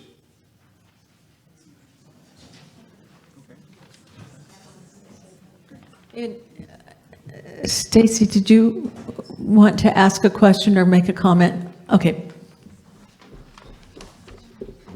So as I heard the amendment, though, it's not for every use, it's just in case the use is other than that category. So if you had designated something into the building reserve and you wanted to pull it out and stick it into community outreach, that's when it would require a congregational vote.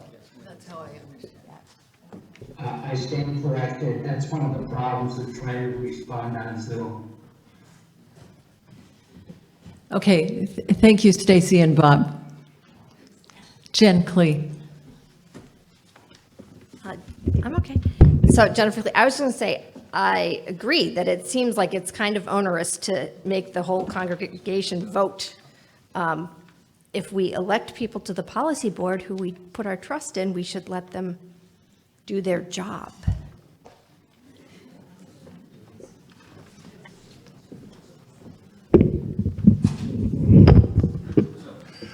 Sid Soderholm. I'd like somebody to read off the name of the 4 funds, because I think the amendment applies to all 4 funds, even though Lynn mentioned 1. Could we read all 4 names, please?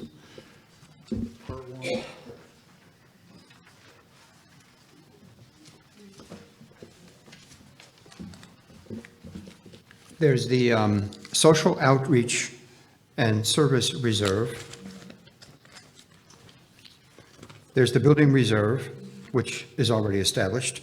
There's the Additional Church Programs/Projects Reserve, and there's Operation Budget Reserve. Operational Budget Reserve. Those are the four. Thank you. And my comment about the amendment is, it seems like a good idea to me. It may actually discourage the policy board from moving money into some of those funds. But on the other hand, if we take money out of those funds for another purpose, I think it will keep us from, the policy board, from taking out 1,000, 2,000, kind of nickel and diming the fund. And if it rises to a larger number and we need $10,000 somewhere else, we may find it's onerous to have to call up a meeting, but I think at this time, I'd rather make that mistake than to not realize that the money that's been set aside for a special purpose now needs to be used for something else.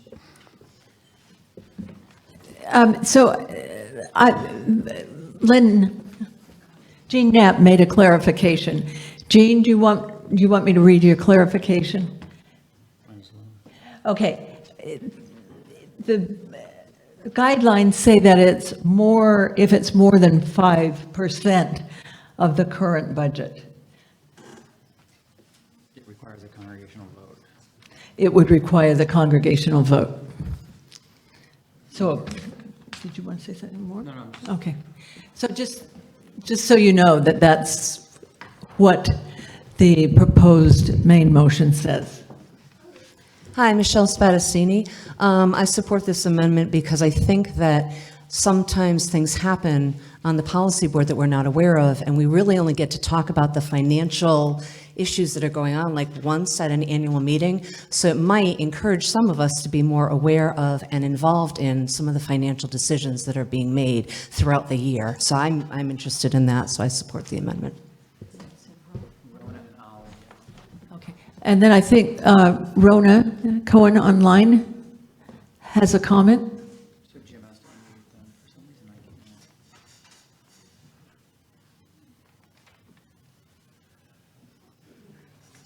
Ask if Jim can unmute them. She unmute? Ask if Jim can unmute them. Oh, Jim, can you unmute Rona? There. Okay. Thank you, Rona. Okay.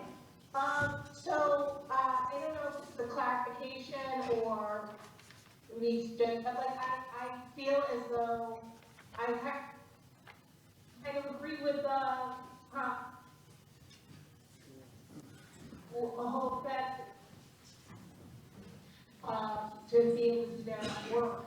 But a part of that for me is that if we make it a restricted fund, it seems as though it's harder than to put money in.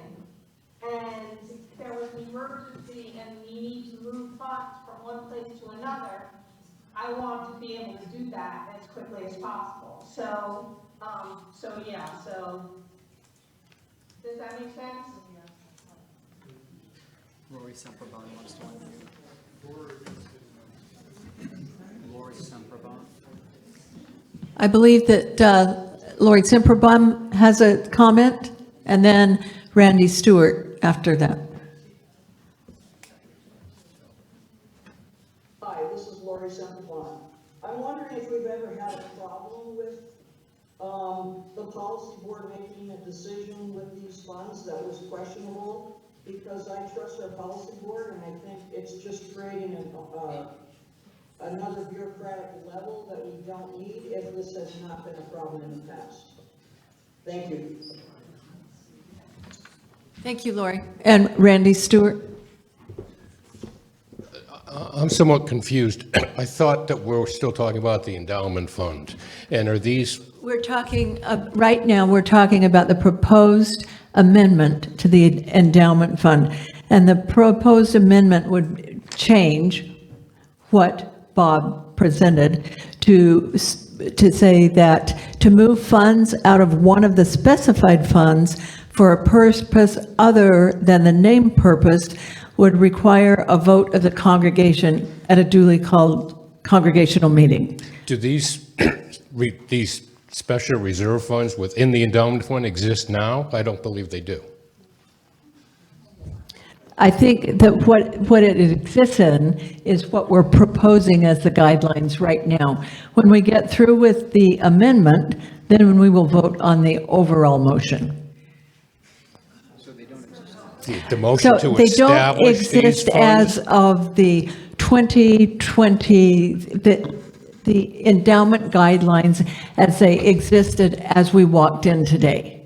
So they would be established by this. So if we establish these, who determines how they're funded? How much goes into them? Okay, I'm going to have finance people answer that. Either Bob? Bob Knapp, do you want to respond? Is he unmuted? Jim needs unmuted.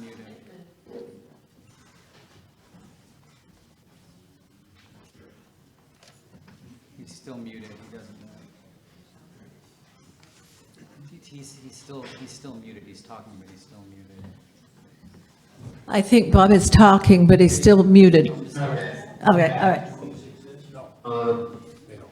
Usually annually at the end of the year, the policy board will look, with finance's consultation, will look at how we would like to use funds out of the endowment, typically for 6% of the total fund. So say roughly $20,000. The board would provide guidance on how it wants those funds to be used, and typically they would move money to one or more of the 4 reserves. The 4 reserves are, well, basically, we're moving money from the endowment, which is reserved, it's restricted. We're moving it to 4 reserves that can be moved, the money from those reserves can be moved by the policy board, which is, I think, the point here. But it is up to the policy board to determine how to allocate the funds from the endowment, provided it's less than 5% of the operating budget. So if it's around $30,000 in a particular year, the congregation would have to approve how those funds from the endowment would be used. In other words, how the funds from the endowment would go to one or more of the 4 reserves that we're talking about.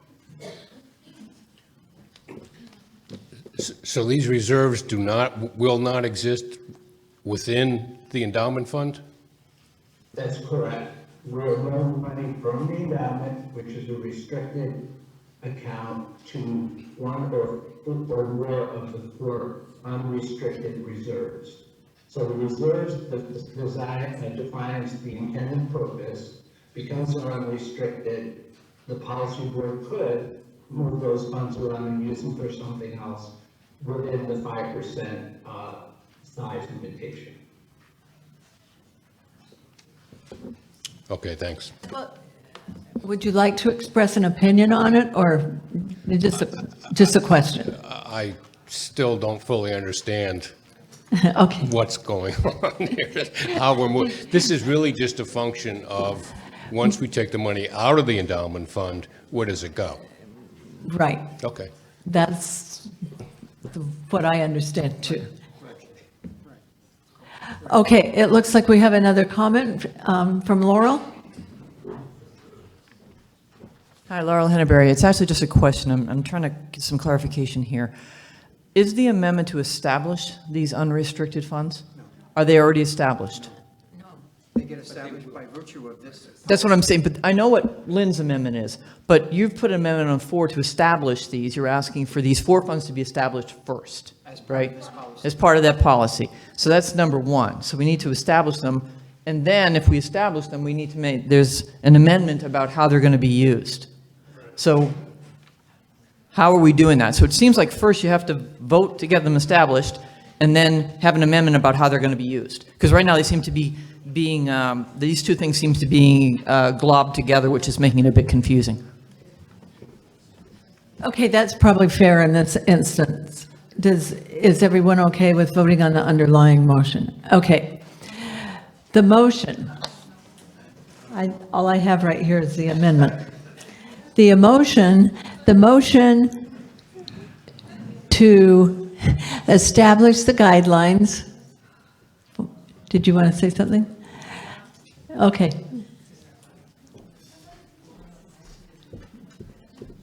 I'm Jean Wallstrom, member here, and I'm confused about, oftentimes there's a distinction in the budget and the operating balance between a simple unrestricted reserve account and a part of the endowment.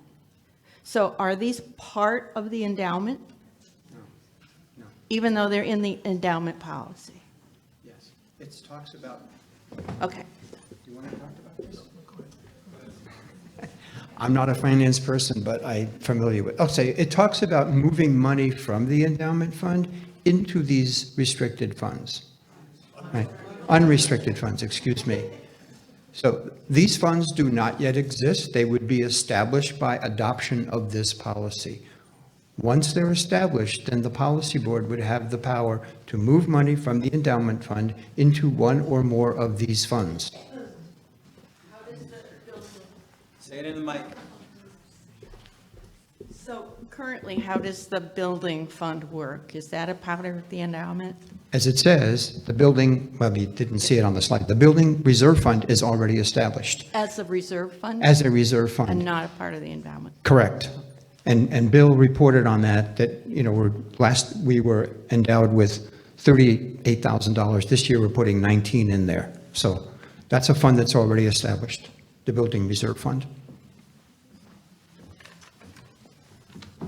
Okay, and I do just want to mention that the meeting goes till 3:30, so we are running short, but we still want to hear from Carol Marion.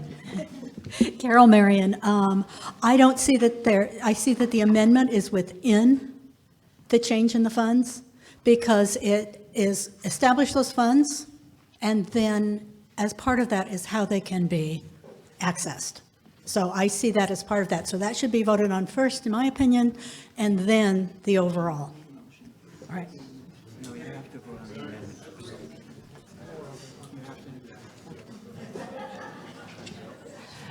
Okay, we are going to vote on the amendment first, like we're supposed to. And so here is the amendment. To move funds out of one of the specified funds for a purpose other than the named purpose would require a vote of the congregation at a duly called congregational meeting. Now, I believe we are at a point where I can say the Zoomers should start voting, and tell me when the 3 minutes starts. Okay, your 3 minutes has started. Okay, so now we can have people vote I or would not. say the motion one more time so they're sure. Okay.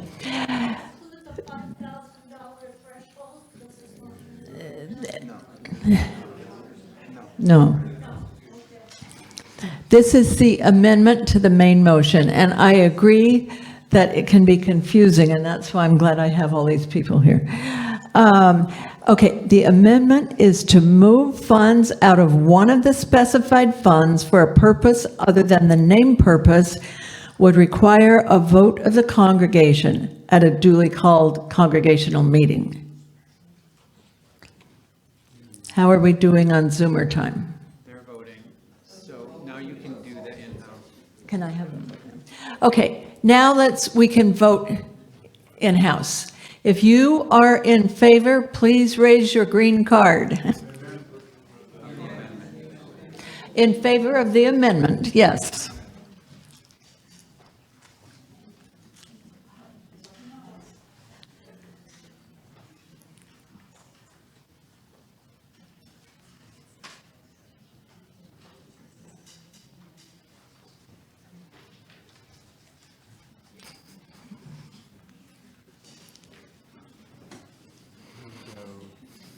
soon as they know the number, I'll come back, because you're going to need to know that number before you can move it. Are the yeses counted for in-house? Okay, if you are opposed and are sitting in-house, please.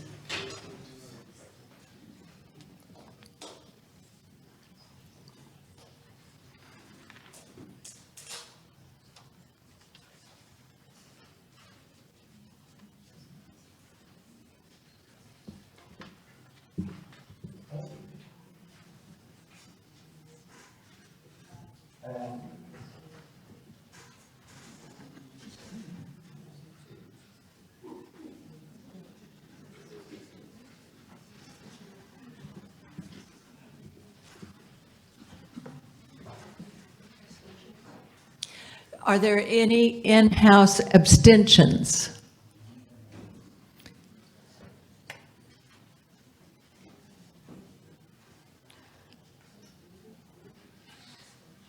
There was one on this side, a couple.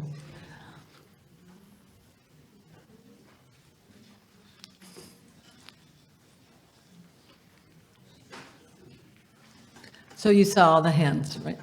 Okay. Anne, how are we doing on Zoomer time? Almost ready.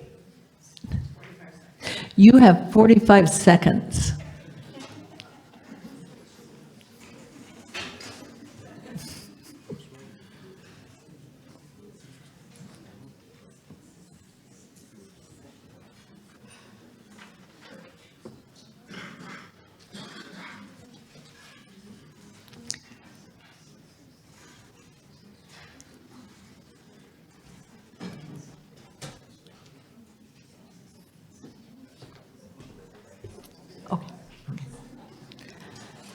We're getting the votes together, the counting together. This one is more complicated than the others. Is it up? Time's up. Your time is up, Zoomers. Voting is done, now we just have counting.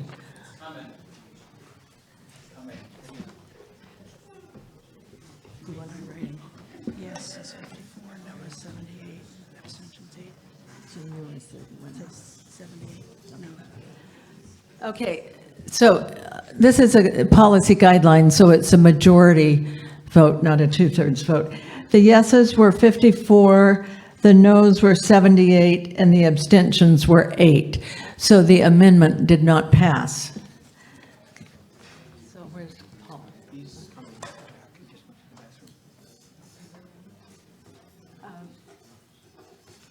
Now, we are going to go to the main motion again, and we did have some comments on it already. Do we have any additional comments on the main motion?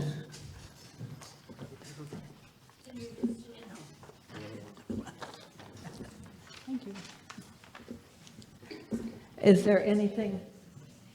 Just remind them what it is. It's the endowment guideline. Yeah, it's the endowment guidelines that were presented by Bob Bauza. If you want to say, oh, they're too long to say all again. It would take forever. Okay. Okay, it's time to vote. Okay. We are starting with the Zoomers. You may now start voting, Zoomers. Yes, no, or abstain. And Anne has started the clock.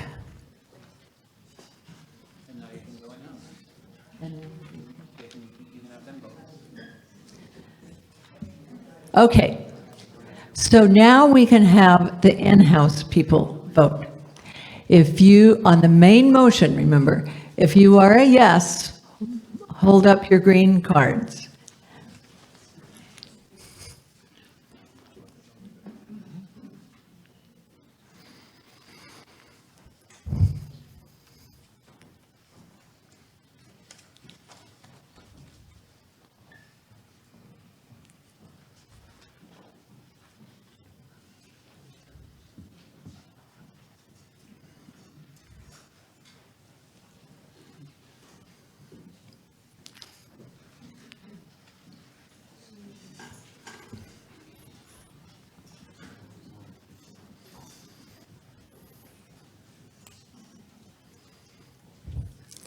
How are we on time for the Zoomers?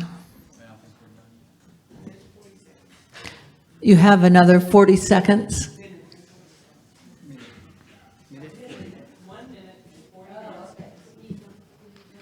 You have 1 minute and 30 seconds. It was 40 seconds when Ann first said it, but now it's 1 minute and 30 seconds.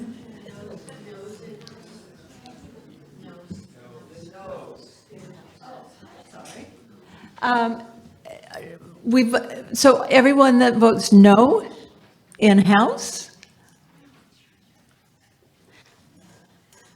Nobody votes no in-house?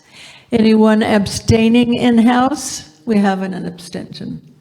2 abstentions. Well, I'll let you do the counting. Janice, put your hand back up. I know she didn't see you. Sheila, did you see Janice?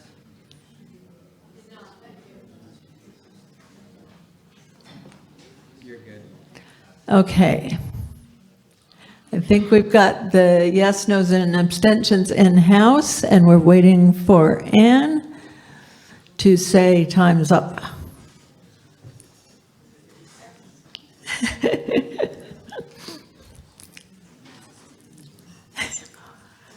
Five, 4.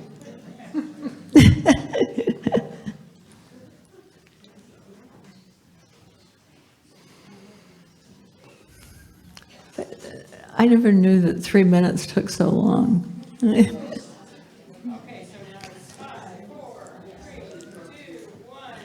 Okay, so the voting is over for the Zoomers. And we will get the answer.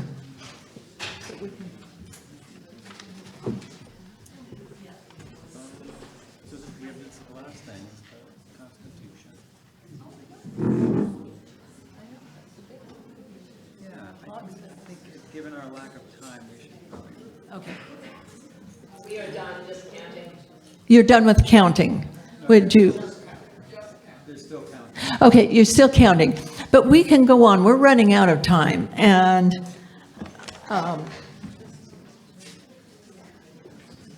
so the last thing on our agenda that we need to consider is the revised Constitution. And again, I want to mention that the documents that you received, I want to clarify what the main motion is, okay? The main motion only includes one of the UUA sections, and that is dissolution, Article 15. We understand that it looks a little confusing when you look at the document, but that's the only UUA motion that is in, the only UUA article that is in the main motion. The ones that look like they're in the main motion are Article 3, which is a relationship to the UUA. That is not part of it. Article 7, Section 4, which is UUA guidelines, that is not part of the main motion. Article 12, the minister, Section 1, the duties of the minister, Section 2, the search committee for a minister, that is not part of the main motion. Okay, so do we have a motion to accept the revised Constitution? Yes, thank you, Larry. Is there a second? Okay, thank you. So can you stand up on the, okay, we will now take comments, questions, and if you want to submit an amendment, you may. My name is Al Benford. I hope this is not out of order, but I want to ask how I can modify the proposed Article 3. It's apparently that's not in the main motion. Okay, well, what you would do, the Article 3 that is in the 2023 Constitution still applies unless somebody makes a motion to amend it, okay? So if you wanted to amend the Constitution as it is, in 2023, then you would get up and make your motion.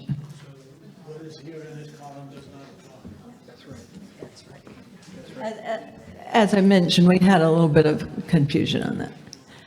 Okay, Stacy?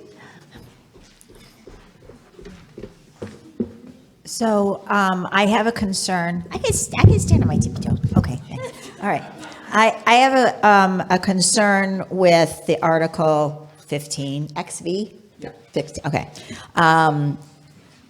Again, the last line, the vote to dissolve the corporation shall be by 2/3 vote of the quorum present at such a meeting.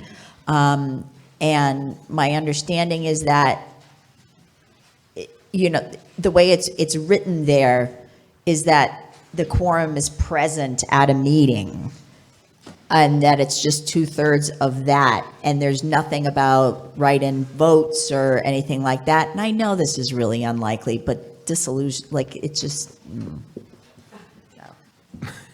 Okay, a quorum is 15%? right. Okay, a quorum, you know what a quorum is? Yeah. A quorum is the minimum number of people you have to conduct business. This, we've decided is 15%. So Right. 15% of 300 people is Okay. 45 people. You have to have 45 people present, either online or in-house. Okay, but what about write-in? What about other things? Because it says present at such a meeting. Present means online and in the hall. The people Okay. here, let me finish.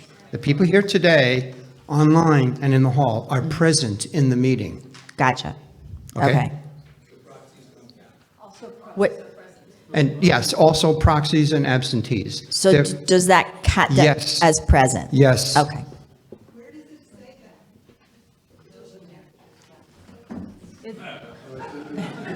It says it throughout the Constitution that voting may occur in person, by proxy, online, and absentee. That's throughout the whole Constitution. Okay, Nancy. Hi, Nancy Pappas. A couple of quick things, try to be in my, under the 2 or 3 minute guideline, whatever it is. First, I'd like to say that more time is obviously needed. Leaving here at 3:30 will leave most of the most important work of the day undone. If it is required of us to have a vote to extend, I invite us to do that. Second, you were reading off a series of article whatevers, saying which ones were not covered. If you turn to page 3 of 19, i.e. the one that was given out to us via email, Article 7 is meetings of the society. It is not whichever thing you said it was. So there's just Article a 8. discrepancy. It's Article 8. Article 8, okay, not Article 7. She meant 8 instead of 7, great. Now, I would like to speak in favor of adding the dissolution, Article 15, to the portion that we will not be voting on today so that we can have a more discerning, less rushed process. That is my suggestion. I also have a question. Does the IRS have guidelines on distribution of assets after any nonprofit is dissolved? If they do, and I know for a fact that they do, we will be well-served to use their process along with our own. Thank you. She needs to make an amendment. You need to make an amendment. It can't be a suggestion.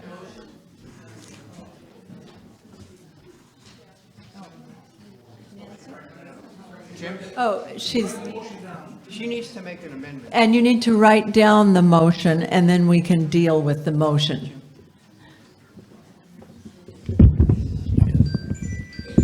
Hello, Jim Adams. I want to talk to Article 5 and the proposed revision that's being made to Article 5. And specifically, it wants to change the term sexual orientation to say sexual status or identification.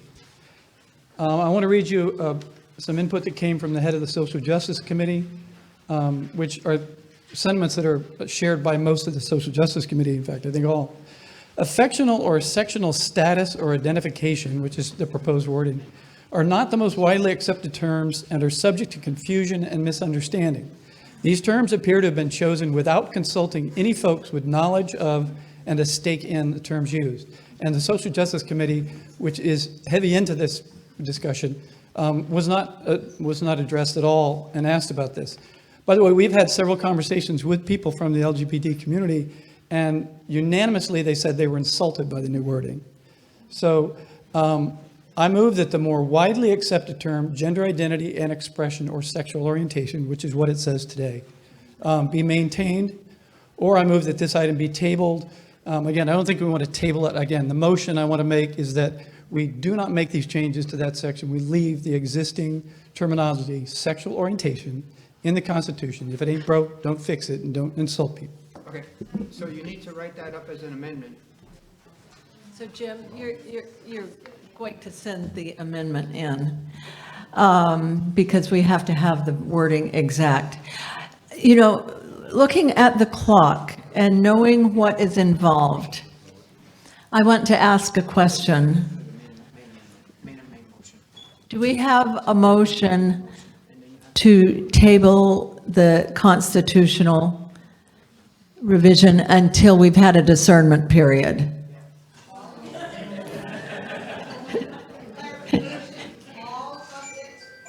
Yeah, the Constitution comes, yeah, all of it.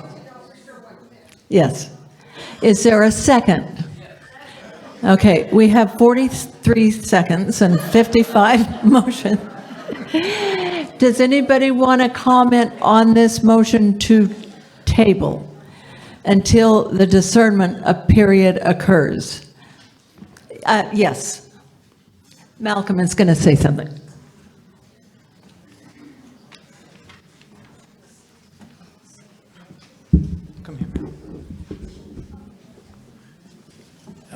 I'm against tabling it, and I'm hoping that we can continue until we reach a vote on the Constitution. And the reason is there are a great many people who are anticipating a vote on Article 15 in particular.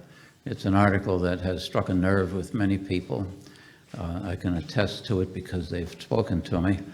And that if you don't vote on it and you start a discernment period, you're going to lose people. You're going to lose a lot of support, I believe, of one sort or another, time, talent, and treasure. In this case, I think mostly it'll be treasure. So I urge that you not delay, that you work hard, get a vote, and vote it up or vote it down, but vote it so that we can give a message to all of those people that are waiting for that answer to that Article 15.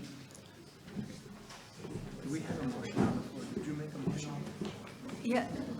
Yes, we already have a motion on the floor, and that is to table this until a discernment period has occurred. So that was part of the discussion. And that, Malcolm, I would say that was part of the discussion about the main motion on the floor. If I understand, the main motion is to take... To the mic. Yeah. If I understand what I was talking to, it is the motion to table, which was seconded. That's right. That's right. So therefore, that's what I was addressing. Okay. If we continue to stay here, then I would make a motion having to do with Article 15, that if you don't approve anything else, that you approve Article 15 and ease the minds of a great many people. Some here, many not. I want to talk to him.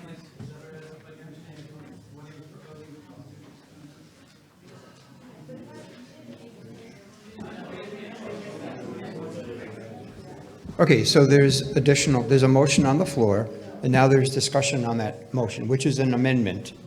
The amendment is to table. Now we're having discussion. Is there any further discussion on the amendment to table the main motion? Carol Marion, I am for the amendment to table it for that wonderful word just mentioned, discernment, because there is this controversy, there is this talk about it, there is this misunderstanding of what it means, and I don't know that we have fully looked into all the ramifications of Article 15. And we need to dig deeper into it and make sure that we understand all the ramifications that could come from this, for or against. Whether we leave it or we change it, we need to know what can happen. Okay. Thank you, Carol. Lynn? I agree with what Carol said, and I think that for us to even try to continue talking about the Constitution right now, there are just so many different questions on UUA items, on non-UUA items, and we just need time. Okay. Michelle Spadassini. So I would support what Lynn said, and I definitely support the amendment, but I have to say that this is our Constitution. I don't think changes should be made lightly, and I feel like we're being rushed to make a decision with an artificial deadline. I don't feel like there's any real need for us to vote today. There may be some people that feel that way, but I don't feel like that's a realistic deadline. There's no reason we have to make it this fast, except for a few people who feel that way.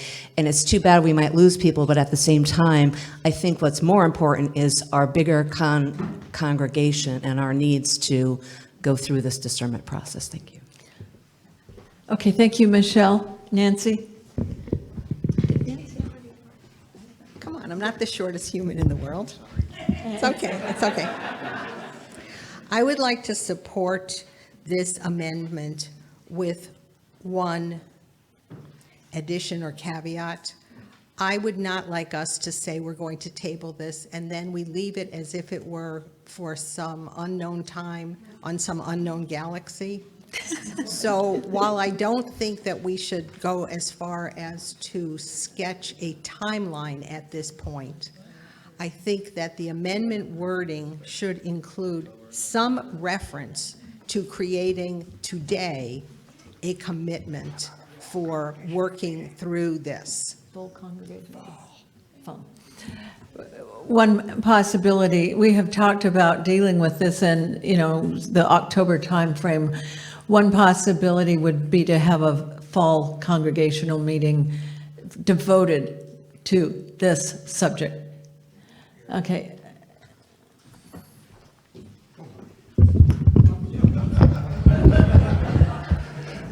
I urge support for tabling. I think one of our principles is upholding the democratic process. I think rushing a vote on something this quickly with so much confusing and information that has come out is not respecting the democratic process. If I forgot to say it, I support what the others in front of me said when they supported tabling. Al Benford, I'm in favor of tabling, and then I would point out that if we table this, the current wording of the Constitution remains in place. Yes.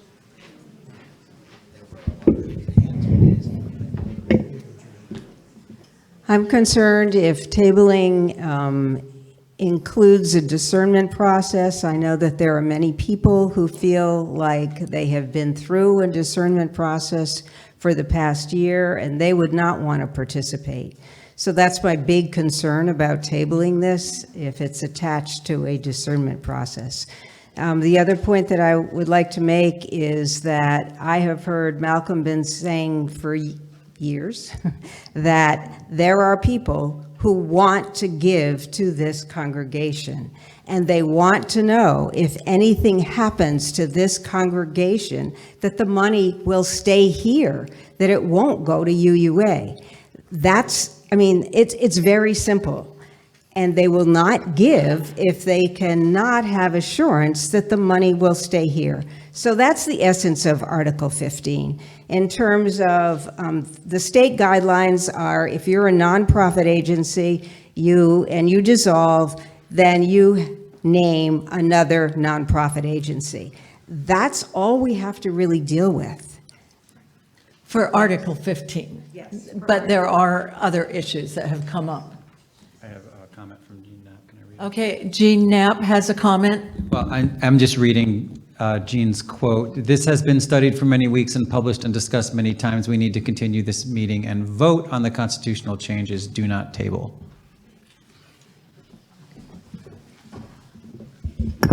Hi, Paula Baker, Glastonbury. I am fully in support of the discernment process.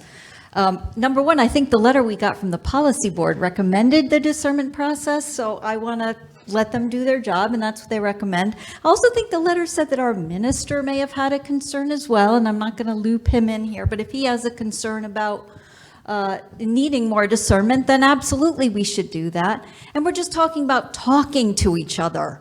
We're talking about sitting across from each other, as uncomfortable as that may be, talking to each other because we love this community.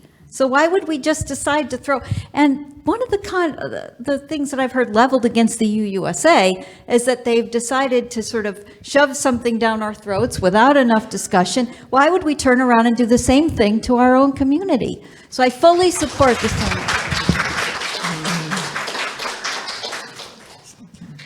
Sylvia Owenpu. I support a discernment process. We have had these constitutional changes for 20 days, not a year.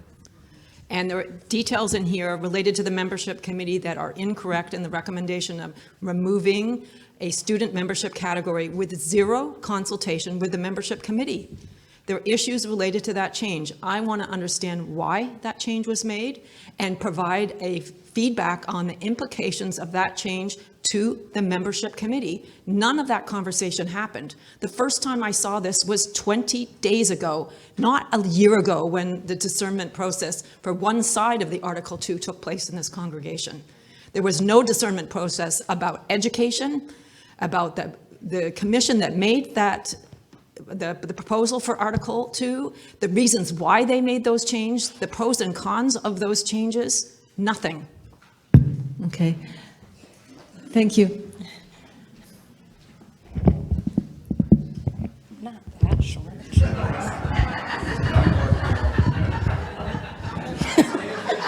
I'm 5'4"3/4. Thank you. Hi, I'm Desiree Holian-Borgness. I am completely in favor of the discernment process and tabling the constitutional changes. One concern that I really have is that I have a young family. I don't have the means to give all of this money to this community, but that doesn't mean that I don't support and that I don't love this community. So it really hurts me when people say, well, people might leave and they might take their money. And I understand that we need money to survive. I understand that, but that shouldn't be the way we make our decisions. I feel like we are more than that. We're more than that. So I just wanted to bring that up. Okay. I believe there are a few online Zoom comments, and Invite Lori Semprabon to unmute. Lori Semprabon, can you unmute, please? Yes. Can you hear me? Yes. Okay. I don't think we should be held hostage by a few people threatening to withhold money from you. That's not the way we work. It's about loving and respecting each other, and if people feel like they're uncomfortable with the changes, again, I think the changes to the Constitution were made by a very small group of not necessarily diverse individuals, and they're doing the same thing that they claim the UUA did over Article 2. I support tabling this, and also we agreed this meeting would be until 3:30, and some of us have other commitments, and I don't think we should rush this. Thank you. Okay, I am hoping that we'll be able to get through the comments soon. Jackie? I'm not sure my brain's working as well as it should at this hour, but I'd like to know what everybody else thinks discernment means. I keep hearing it thrown around, and I think if we did delay this, we'd have to have a time frame. We'd have to have some real guidelines about what discernment is, et cetera. If anybody would like to just let me know if there's a legal aspect to that word.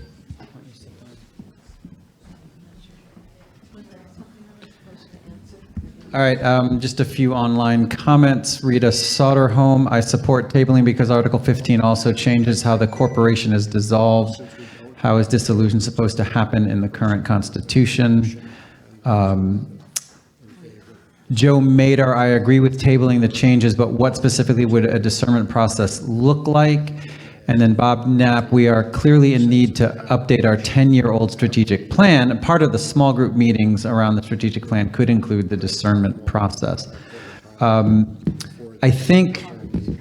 don't think we can really address Joe's question about what the discernment process would look like. We know we have to put a team in place, and that would have to happen very, very soon. I would personally, as the minister, love to see that start in June. But we're not exactly sure what it looks like yet. We're imagining small groups as a starting place. Bob is right too. We have to do strategic planning, but that's not on the table right now. Okay, I think that we've had our comments in-house and online, and I would like to get a sense from the congregation, both online and in-house, if you would vote in favor of tabling the motion, which is to vote, tabling the vote on the Constitution until we have had a discernment period, which will be planned to end in about October, when we'll have a congregational meeting. Okay, so if we could get a sense from the congregation, those in favor, please.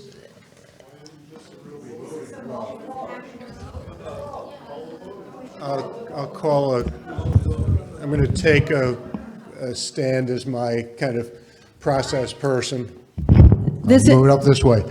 Okay, you are voting on whether we're going to table the constitutional vote. That is what you're voting on. Okay, and the Zoomers, you may start voting. Now, as we are voting, one of the things that Peggy was proposing is that there had been quite a bit of concern about not letting this stay out there. In an attempt to get a sense of the congregation prior to this vote, and now we do not have identified who made the initial motion for discernment and postponement, because there were many people who were, okay, Peggy did. So yeah. I think what we're looking at this point is whether Peggy would accept a friendly motion to include the timeframes on discernment and resolution by October.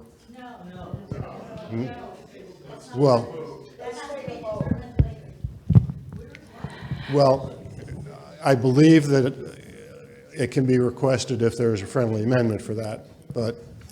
So actually, the way I said it was table the motion until we have our discernment period, which we will endeavor to embark on soon. We're not going to let it just go off into the future. Okay, that is my motion. As the Zoomers, are you voting online? It's seconded, yeah. I think I had a second before, but this seconded again. We've got lots of seconds. And the Zoomers are voting. In a second, you will be. Not until I say so. Okay, everybody in favor of the motion to table until we have our discernment period, which we will endeavor to embark on promptly.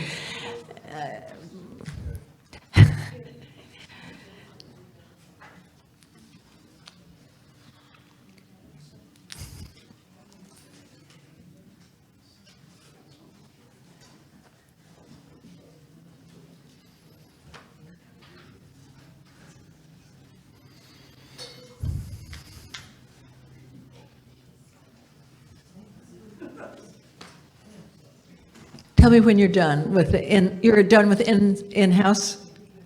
Okay. And, okay, all those opposed?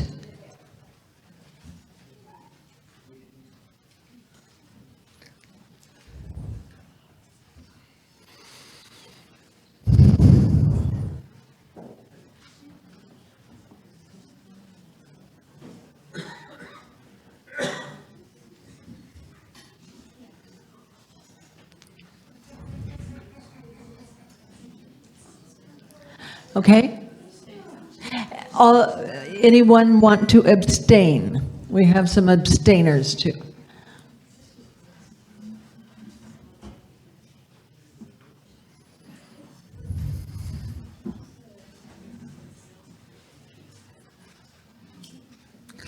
Okay, and we're good online. Oh, I have to ask Ann that question. That your 3 minutes is up. Okay, and we will get the votes counted. They should be fast. It shouldn't take long.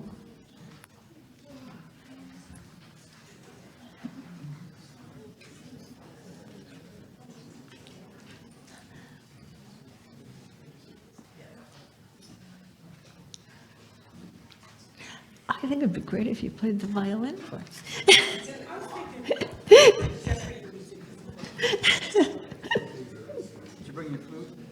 I don't have my flute, and everybody tells me that they would get angry if I did my cello, so.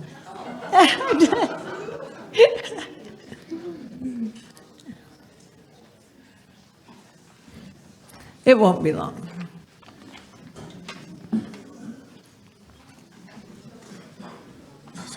Since this is the last order of business, you move to adjourn. I do, but should we wait for the votes then? Well, yeah.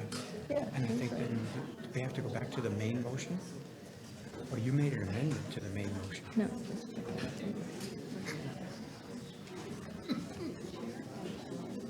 Okay.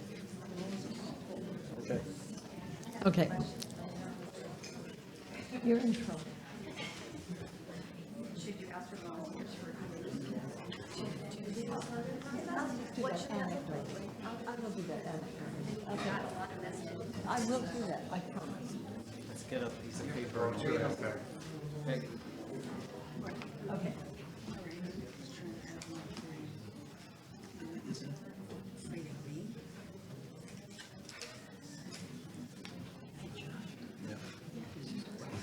It's on the bottom of her shoe, whatever it is. I was gonna wipe it up. Abstain?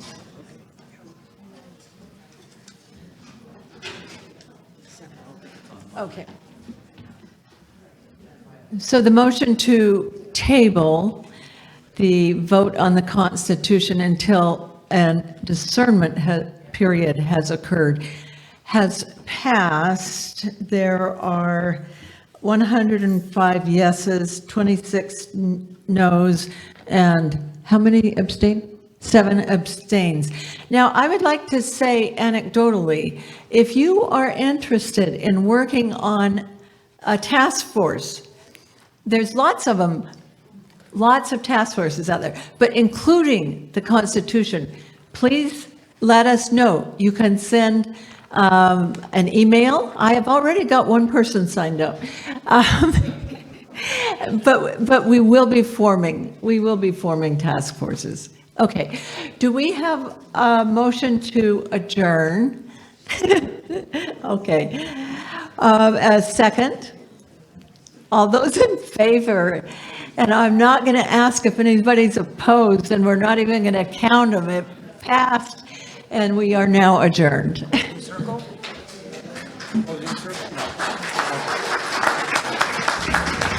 I'd like to lead us in a closing circle, UUSC closing circle. Take the hand of someone nearby. Zoomers, I don't think we have the slide, but I think you all know it. So we'll just say it. May faith in the spirit of life and hope for the community of earth and love of the light in each other be ours now and in all the days to come. Thank you, everyone.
Aye.